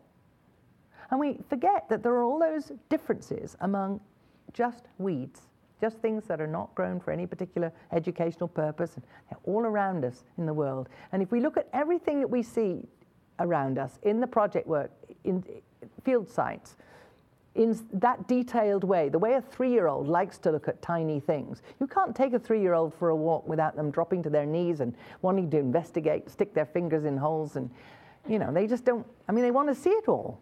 And that's how we need to take them into the field too. Finally, how do we finish off a project? When you think the children have really done enough and it's ready to move on, you can arrange an event where the children can share their work with people who've not been part of the process. And the best people, of course, are the parents, to bring them in and let them see what has been developing over these several weeks, because this doesn't happen in a short period of time, not with the older preschoolers. So you can arrange some sort of event, like children making a museum or feeding the parents in a pizza parlor or whatever it is. Review and evaluate the achievements of the project as you prepare whatever representations children are going to share. And you have to be selective, because over a long period of time, there's a lot of work that's been produced and you can't show it all. So that means you have to review everything that's been done, and different children have to say, well, I think we should tell about this, and I think they should know about that from some other child. And you put it all together. So there's a lot of orchestrating that you do as a teacher at this point. The first phase, you remember, I said the teacher should be something of an ethnographer, should be eliciting from the children experiences they've had. In the second phase, I think the teacher is like a leader of a research team. So she's doing research with the children. She's making sure that not too many children are doing exactly the same thing, because you wouldn't do that in a research team. It's a waste of resources. You have to have a kind of a patchwork that you're going to put together, a mosaic, if you like. In the third phase, the teacher is an orchestrator, puts together this performance, as it were, which is going to be a way for the children to have their work validated and shared with somebody else. Help the children to select work samples. Plan with the children how they're going to share the work. And prepare documentation that you might have in the classroom that maybe needs to be redone in a summative way now, so that anybody visiting the classroom could see the whole picture, reflect on the whole picture. Invite the guests. If children can make invitations some way or other, using their own drawings. Maybe you give them a piece of paper with some writing on already, but space for their drawings. Don't draw things in that they've got to colour, and don't do part of a drawing that they've got to finish. I'm not very keen on sentence starters either, but certainly not in project work anyway. Wish I had time to do this for longer, eh? Plan to keep some work in school and send some home, and that's really about keeping a child's portfolio and keeping the work that's really significant as part of the school record. Okay, these children who we saw earlier, they are in the third phase because they're picking the rice and they're going to cook it. These children are showing parents work that's been done by children that's now posted outside. This is on an outside wall in a very favorable climate, not anywhere where I live, I can tell you, but the parents are coming to see the work posted. And this was a bone museum that the children who study bones in Mexico City, they prepared this. These are 5-year-olds for their parents. And you can see, I like this picture because it shows how animated the children are, showing their parents their work, talking, and the parents are leaning over and listening. And it was a very active time for this group of children. So it's a really important thing to do. Now, I did say earlier that a lot of your program can stay exactly the same as you're doing project work. Project work is only part of the program. But I have had people come up to me and say, you know, Sylvia, you said I didn't have to change other parts of my program. I want to tell you that since we've been doing project work, everything in my program has changed in some way or other. And Yvonne said this to me, and I said, well, explain that, tell me. And she said, well, for instance, we did a visit to the zoo with our kindergartners. Every year, they know that when they come to kindergarten in Eton School, they go to the zoo in that first week or two, or whatever it was. Well, we used to just go to the zoo with the parents. Parents arranged it. We'd go through the zoo, out the other end, the zoo visit's done. Now, she said, we don't make it into a big thing. We don't make it into a project. But the day before, we tell the children we're going to the zoo. And if they have any questions or anything they particularly want to find out when they're at the zoo, they can be thinking about that overnight. So when they come the next day, they'll be ready. And also they give them clipboards. So they can now draw when they have something interesting that they notice, or some interesting facts that they want to make a note of. So here you can see these drawings of bears and so on. And they take with them a plastic sheet, which when they notice that children get to talk about something or are particularly interested in staying around one place, they put down the plastic sheet so that the children can drop to their knees and start sketching straight away on the sidewalk. And another thing they do is they lay on a zoo employee who will answer some of their questions when they get to the end, because these are children who are now used to asking questions. By the way, by the time they get to kindergarten, they've already done 2 or 3 years of project work. So this is how they are when you take them places. They want to know more. That's part of what it does to them. So the zookeeper told them, in relation particularly to the animal they liked the best, were most interested in, was the polar bear. And they asked the man how big the polar bear was. And he told them that it weighed 400 kilograms.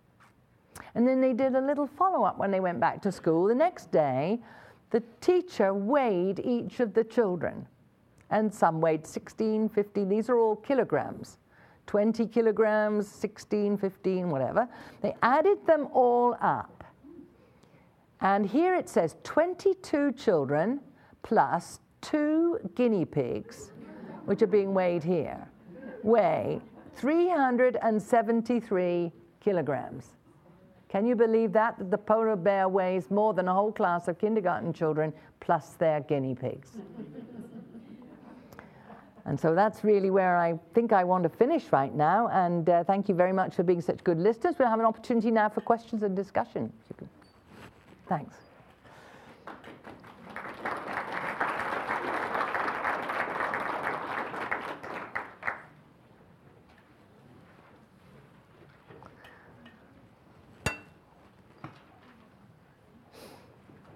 Do we have a little time to? Yeah. Great. And that would be useful. Yeah. You can hand that around to people. That would be very good. Now, I know many of you are quite talkative, and I know you can ask questions. So who's ready?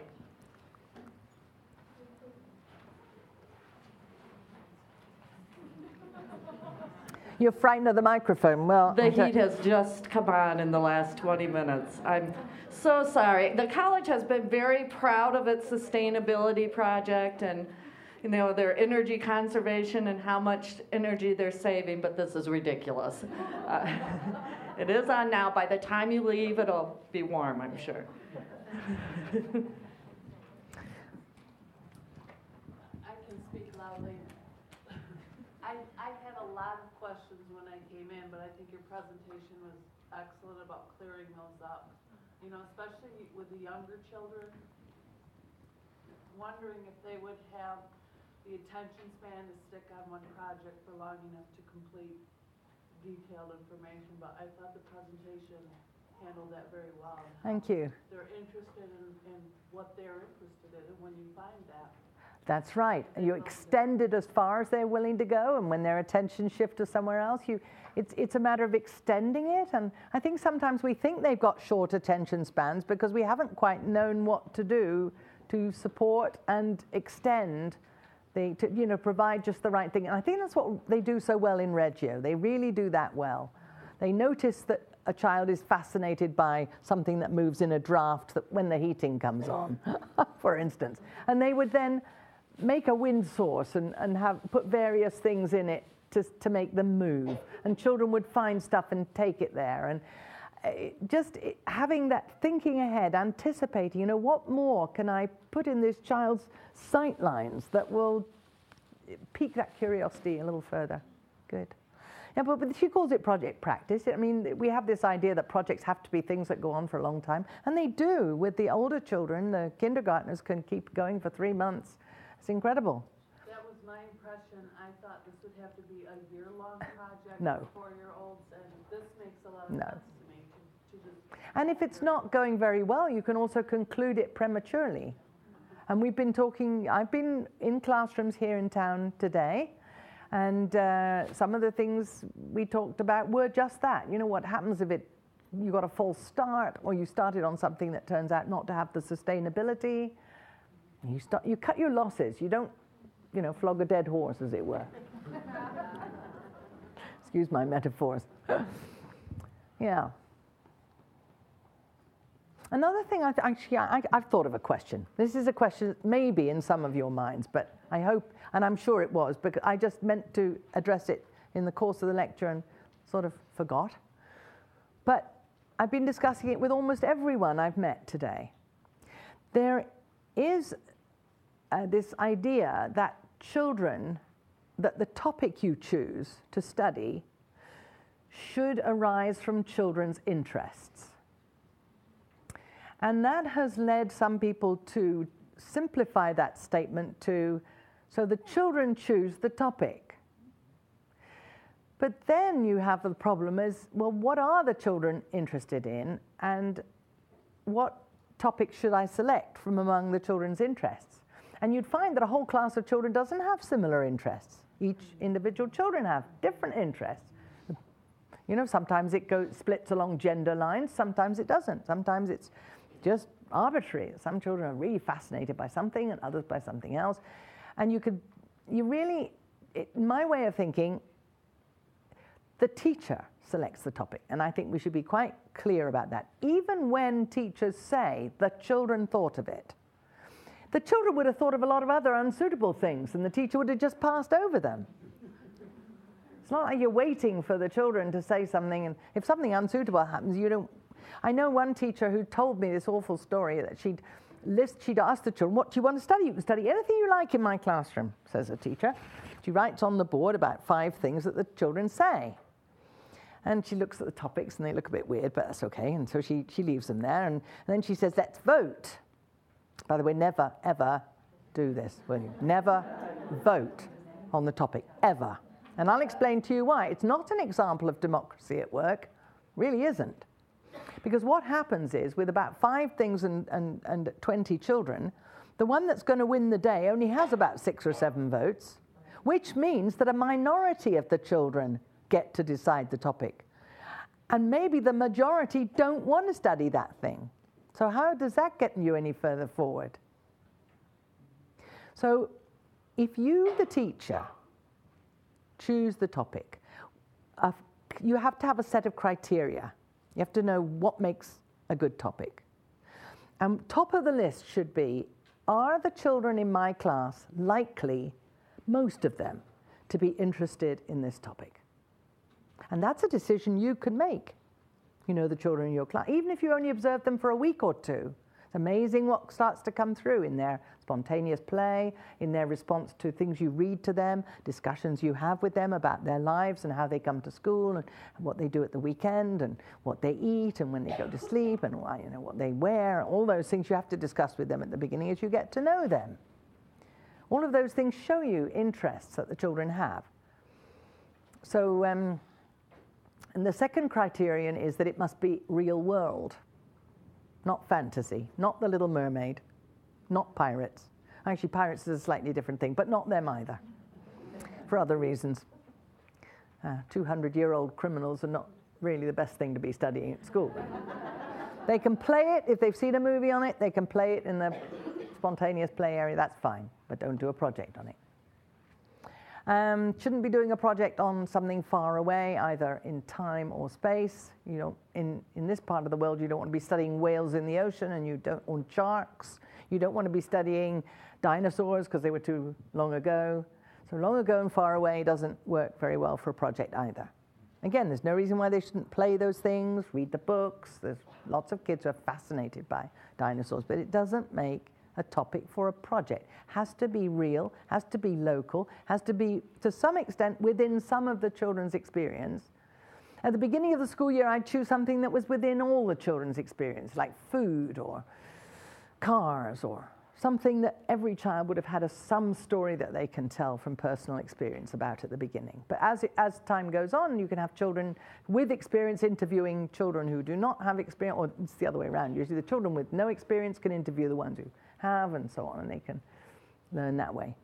I know we really found those key event kinds of things that happened around where our children went as a group, and people who know this part of town know our car project came out of, they were walking and saw somebody writing a ticket for someone. How many of you have had a ticket downtown? Many of you. And that got them interested in the cars, and it came from that. The fountain project, which I think is one of the best we've had, was, the fountain came on as the kids were walking past Vets Park, and they had so many questions. It was very interesting for the teachers to figure out who in Grand Rapids are the fountain experts. And they called around and they found them, and these guys did a wonderful field trip. They took the kids down under the fountain, the pictures of the kids with their clipboards around the fountain and drawing pictures and the things that they got. And it was interesting to me. I used to be afraid to call people and ask them to do things with our kids. And these guys actually called the teachers back and said, hey, we thought of another thing we can do with your kids, something else we want to show them. Yeah, that happens. So those quite kinds often. of pieces, really the idea of seeing what's right in front of you, it really is pretty wonderful. But those two examples are really great ones of occasions where the teacher saw the interest the children were expressing, which might have been short-lived, but the teacher said to herself, wow, I think we could do a project on that. So she's already thinking ahead, anticipating that this could be a much wider interest, or that a discussion following up, having seen the ticket being written, would evolve into a discussion of cars. Mm-hmm. So and if the teacher then said that, we've done two wonderful projects and gave just the reasons how they came up like that, then other teachers would say, oh, so I have to take my kids for a walk and I have to watch for something that's going to tell me that this is... It's like my mother, I asked my mother when I was far too young, how do I know when I meet my husband, my future husband? My mother said, you'll just know. You'll have a feeling. Well, the first time I got a feeling, I thought I met my husband, which was a real mistake. I mean, we didn't know in those days, parents avoided those kinds of questions, But I think and so I didn't give me any help. But so teachers who don't have that experience, you're talking about teachers who have that wonderful experience and who had the insight, had the foresight, the anticipation. But other teachers who are wanting to do this with the best will in the world and don't have this sense of what might be appropriate, kind of find themselves not getting started because they can't zero in on a project. Just go for it. Choose one that you're interested in, that you think will have the staying power, that has several different aspects to it, different ways to look at the topic, and go for it. And then if it fizzles, try something else. The projects that really go well are when there are hands-on activities. I mean, the fountain and the cars. There's car parts that you can bring in for children to you know, even bringing a car tire into a classroom. It's so surprising how big that thing is. And, yeah. One year I used to work in Florida, and I was very fortunate to have our playground backed up to a construction site. So that was pretty much our entire year. Great. We were more interested in the trucks and the cherry pickers and the construction workers, what was going on across the street than playing on the playground. Yep. So that was our year. That's perfect. And they represented, we used Yeah. a lot of just found materials and recyclables, and that was our entire year.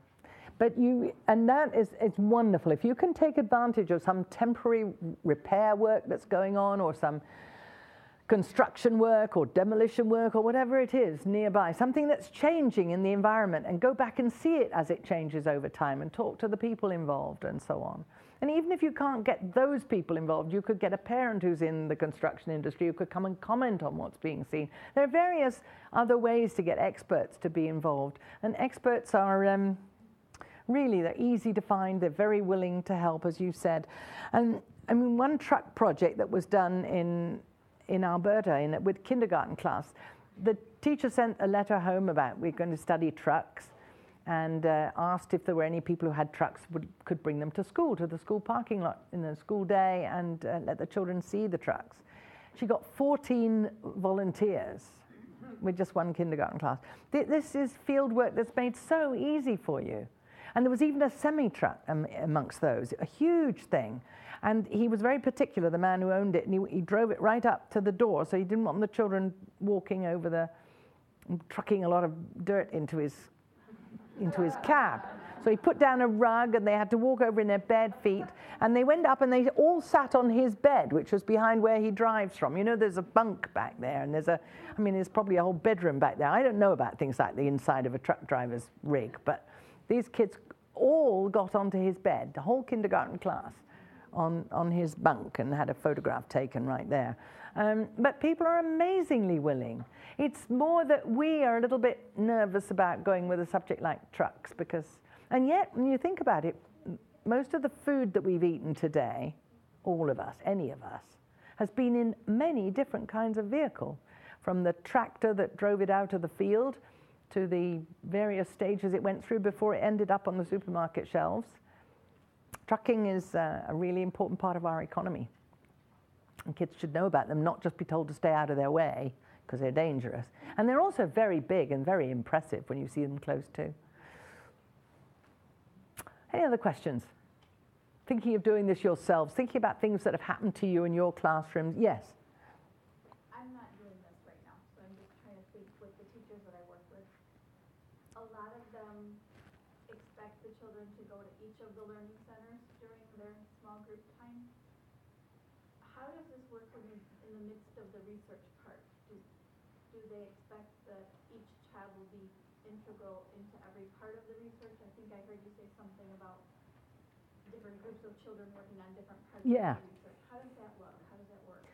You would probably set up the centers in a very open-ended kind of way.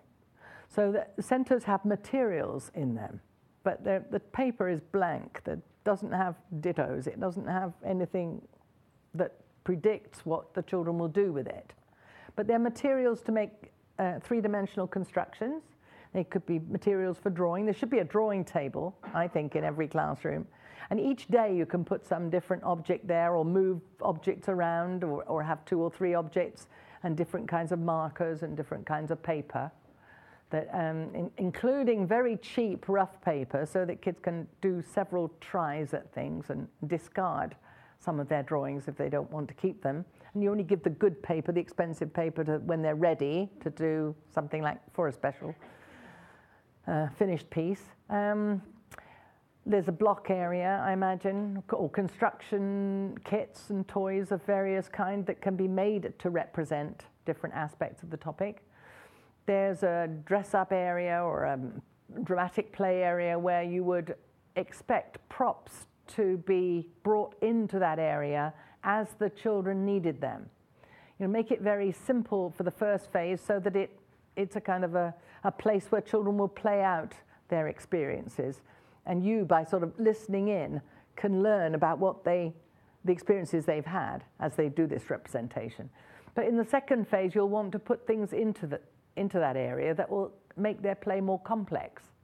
And things that they've seen at the field sites. Or they'll tell you, we need a cash register. Or don't put it all in there to begin with. Wait till the children ask for it, or find out, help them in discussing what you saw at the field site. Say, this might be a good idea for some of you in the dramatic play area, and you have to think about what you need. And what other centres do you have? I guess the one thing you won't see is some sort of prepared material and a 1, 2, 3, 4 step-by-step, make one of these. It's not a craft opportunity. There is a place for crafts in the classroom, but this is not it. So children are making things themselves, and they're making them from whatever materials you think would be useful for them to use. And they solve a lot of problems that way. You know, we talk about, we want children to do problem solving. The trouble is, with traditional teaching, we used to think we'd done a really good job of preparing if the children didn't run into any problems. And I think that's where some of this prepared material, you know, trying to make it really simple so they know exactly what they do when they go to a centre, means that they don't have any flexibility to make the centre into a place where they can represent whatever, so that you can see how the problem solving goes. They can't solve problems if they don't have any. So the most natural way to make problems arise is to make sure that you have open-ended materials. And the children have a fairly clear sense of what it is they want to investigate, because you will have discussed the possibilities with them as you debrief them on the field work. And you can have I would have a centre with these young ones with just photographs from the field visit. And you can laminate the photographs, or it depends how much use you think they'll get. But the children can put them in order, sequence. First we went here, then we went there, then we saw this, then we saw that. Or they can sort them. These are the machines we saw at the place. Here are the people doing the work. They can take one photograph away to a place where they draw something that was in it. Or they use their field notes as well as a photograph to do a drawing that then they ask you to label the parts, or they tell you what they want to write underneath it. So it's those kinds of centres. You could have, but I'm not sure how well this would work when you're starting out doing this kind of work. You could have other kinds of centres that are nothing to do with the project work, which are there at the same time. So that children would rotate, not exactly rotate, that's not how I see it working. I see it that during that centre time, they go to where they want to work on a representation. And when they've had enough, they look around to another area and they move spontaneously to a different part. They either put away unfinished work for next time, or if they finish early, they can move then to somewhere else, if there's not too many people there already. Some centres are kind of like that. Does that help a bit? So that's during their free choice playtime. Yeah, well, yeah, and I think free choice would be when I see that as project time. I would just call the whole thing project time and then let them have some free choice if they don't want to do project, rather than calling it free choice time and then letting them choose into the project. Because often they get very caught up in the project work. They enjoy it. They like handling the photographs.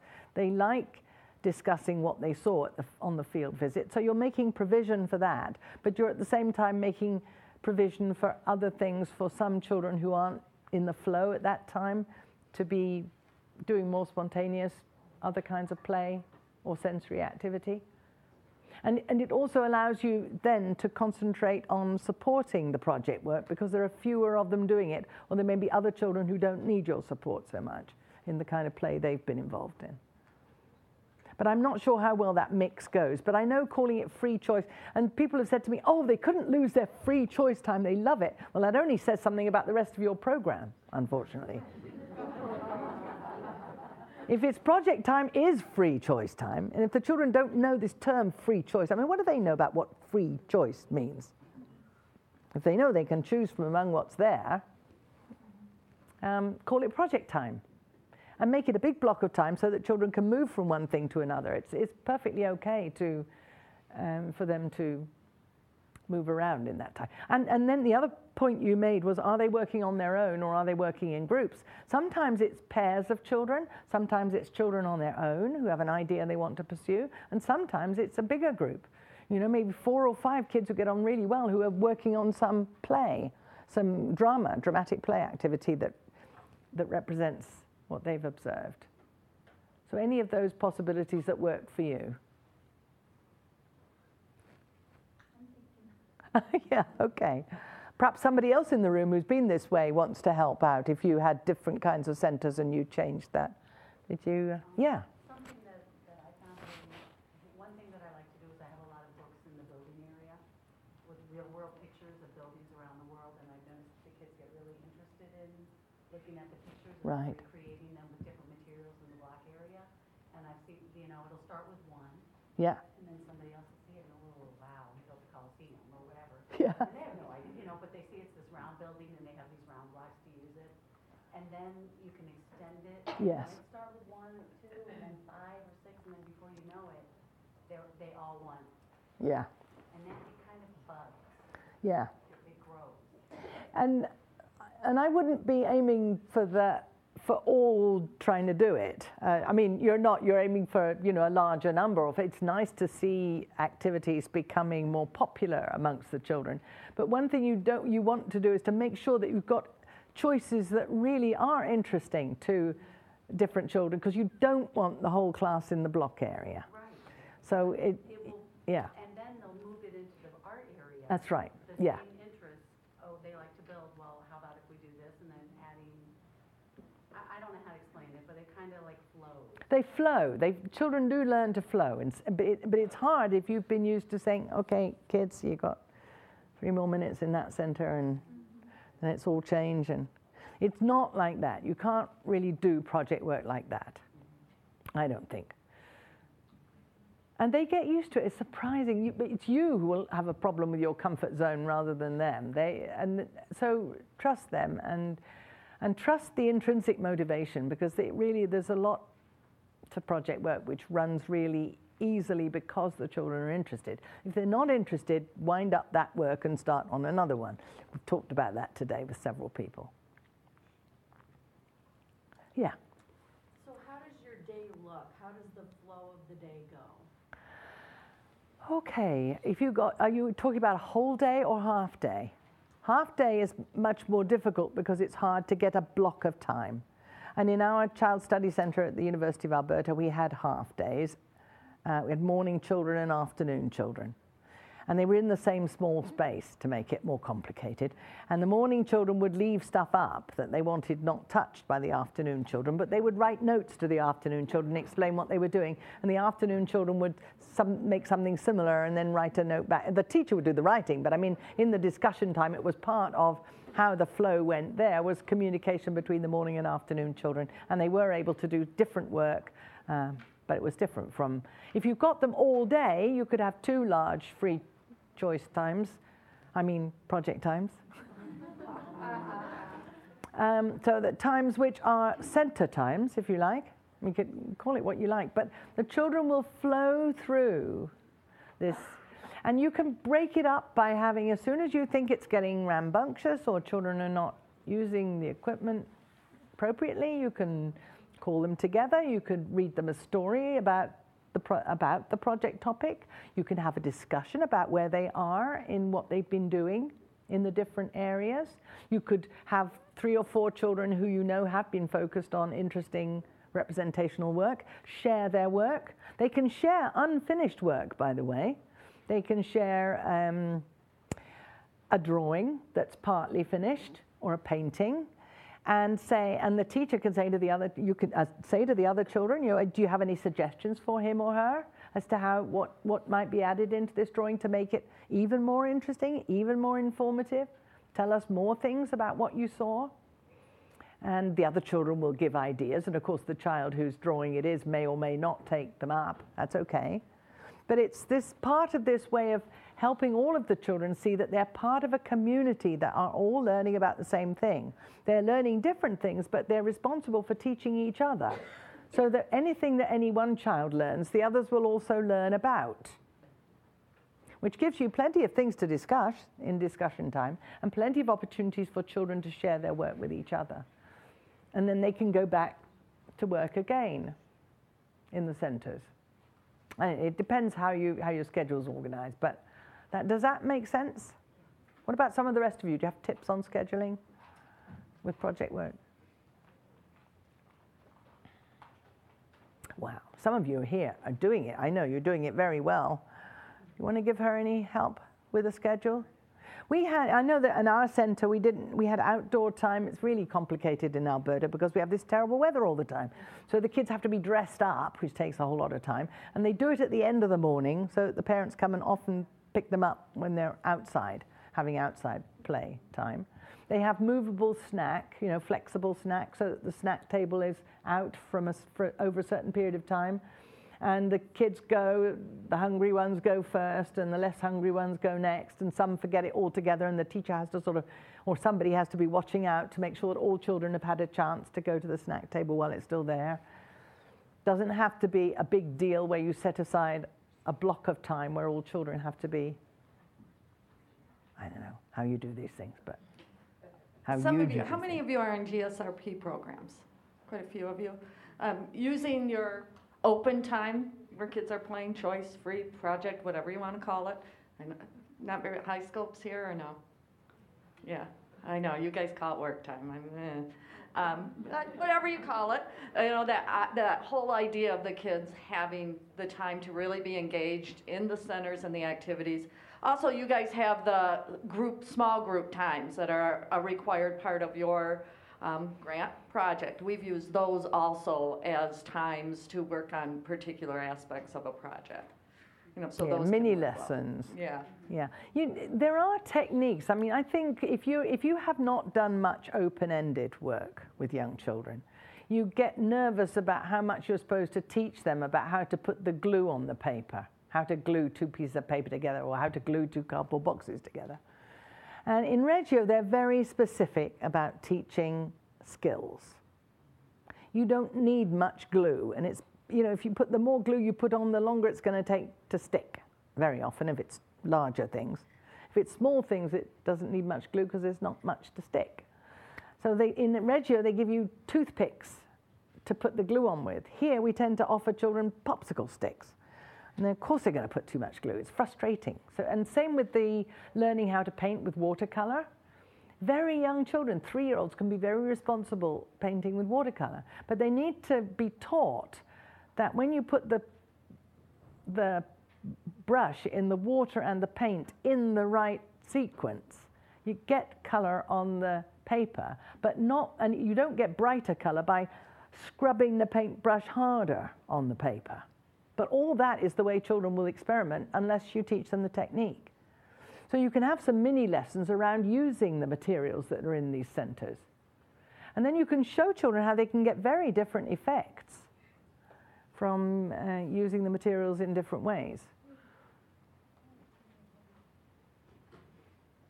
Well, sometimes it's looking at all your frameworks, like how many of you are working off of Michigan standards as well, the learning expectations for children. So you're using those pieces, you might be using your centers, you might be using the routine parts of your day. Any of those project pieces can happen in, but not everything is the project. And you showed that really nicely at the beginning, that this may be a small group that's really aimed at this particular standard, or it could be aimed at this literacy activity that we're doing. And sometimes it integrates with the project and sometimes it doesn't. Right. Okay. What, no more questions? I knew it. Go ahead. How would you write your lesson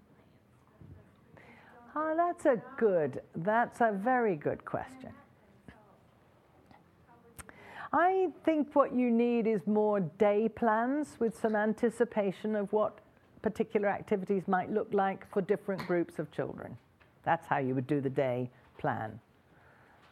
That in project time, alias free choice time, certain things will be going on, and you talk about the centers that are out and maybe what some of the children will be interested in doing, because you'll know the day before which children want to work on which aspects of the project. topic. And then, in some ways, it almost makes more sense to write the lesson plan for the day before, the day after, as it were, to say what happened, rather than, but to sensitize yourself to be a really good observer of what's happening in the classroom, you need to have anticipated and provided for certain kinds of representation to be worked on by single children or by pairs of children or by groups. So you can write those anticipations down as plans. And mostly it's amazing how persuasive you teacher people can be. Amazing. You can easily have most interesting kinds of representational activities going on that you think would be a good idea. Now, if a group of children resists, or if they have a better idea, or they take your idea in a direction you didn't anticipate, that's fine. You write that in your evaluation at the end of the day when you put in the next day plan. Or I don't know how often you put your plans in. It's easier almost to put in plans for the whole week, and then at the end of the week to write up what did and didn't happen, and then what is going to continue into the next week, and what might be finished that previous week that you might have anticipated would continue. I mean, I think it seems to me with the planning and recording that the most important thing is that your director or supervisor or curriculum director, or whoever it is, your principal, they need to know what's going on in your classroom, and they need to know that you as a teacher have thought about it. Whether that takes the shape of some anecdotal parts or some, and one thing it does take is your person who's responsible for your work, who oversees what you do, that person needs to understand project work. So I hope you send your center directors to workshops like tomorrow so that they too have been through the process. And I have just worked on a piece which I'm going to leave with people here, which is how does project work look different for a novice teacher, somebody who's starting out doing this work, compared with when they've been doing it a little bit, maybe a year or two, and that's what I call an experienced teacher, compared with how an expert teacher might work, and that person might have been doing project work for 4 or 5 years. And I see a distinct progression. And you cannot throw the expert at the novice and say, become an expert by next week or else.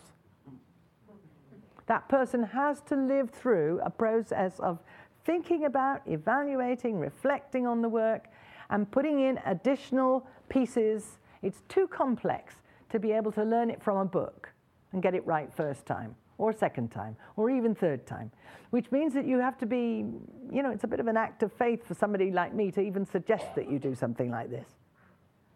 But I think it's worth it. And enough people have gone through the process, gone from novice to experienced, and on their way want to become experts, want to know how to go further. There are enough people that persuade me that this is worth doing. So I produced this little map which talks about all those things that I've been talking about that teachers and children do in the process of teaching and learning. And to say how it looks when it's a novice, how it looks many times when it's an experienced person, and how it looks once the person becomes an expert, and at that point that person can train other people. That person is a good person to do half-day trainings or whatever you need. And it just takes time to learn how this all fits together. You can't do it overnight. You have to experiment a little bit. And perhaps you have to do some partial project-like themes or thematic-like projects in the process of shifting your thinking. But it is a mindset shift. It really is a way to become more aware of what children are capable of. Children should be able to surprise you. Children should be able to show you that they can do more than you think they could, that they can solve bigger problems than you thought they could, that they can anticipate representational results, outcomes that you might not have expected them to be able to. I mean, sometimes I hear teachers say, oh, the kids in my class couldn't do that. Well, they won't be able to do that as long as you've set it up so they can't do that. They won't, and they won't show you anything more than you expect of them. So if you don't make spaces where you try some things, not knowing how it's going to turn out, then you will not be in a position ever to be surprised by children. And even if you're negatively surprised, like, gee, I thought they could have used the time a bit more wisely than that. that tells you something else. So you're gleaning information all the time from the way the children respond. And anybody who's supervising you and responsible for your work should be learning how you're thinking about your work. And if they have something like this document, which I finally produced this year, that would help them to say, oh yeah, I see, well, we can. And by the way, this document can be used by teachers in self-assessment. So a person might start out doing project work, and after they've done 1 or 2 or 3 projects in 1 year, they've really experimented and played around with the ideas, the principal might say, or your supervisor, here's a description of a novice project teacher. Are you there? Have you done all of these things? Do you think this way? Is this how you think? And the person might say, oh yeah, that's exactly, I've done all those things, but I want to go further, I want to know more. And she said, well, I have just the document for you, and it has only the novice and the experienced written side by side. And the person would say, oh, wow, okay. I can think about how I might extend that or do more of this. And I've printed them out. It's a bit of repetition in the paper because I printed out the novice list separately. I don't want anybody telling a novice person how it looks when somebody's further along in their professional development. I think the novice has enough to get upsides of. So, but once they're further on, they can look at the experienced one, and they can work with that for maybe a year or 2 more. And then say, I've got to take this further. There has to be more to this. Well, here's the expert. And maybe you can think about some of these things. And they're clear, in my mind, they're clear steps. It's levels of depth of understanding about what makes the whole thing work the way it does when it's done really well. There's a lot of psychology in it. There's a lot of social psychology, a lot of language that we use to describe what's happening with the children and as we describe our work to others. That isn't part of your vocabulary if you don't do this work. It's vocabulary that you have to take on and have to make your own, make it personally understandable. And it puts the children more into the driving seat, that they don't control everything by any means, but it's a negotiated learning and teaching that you're doing together.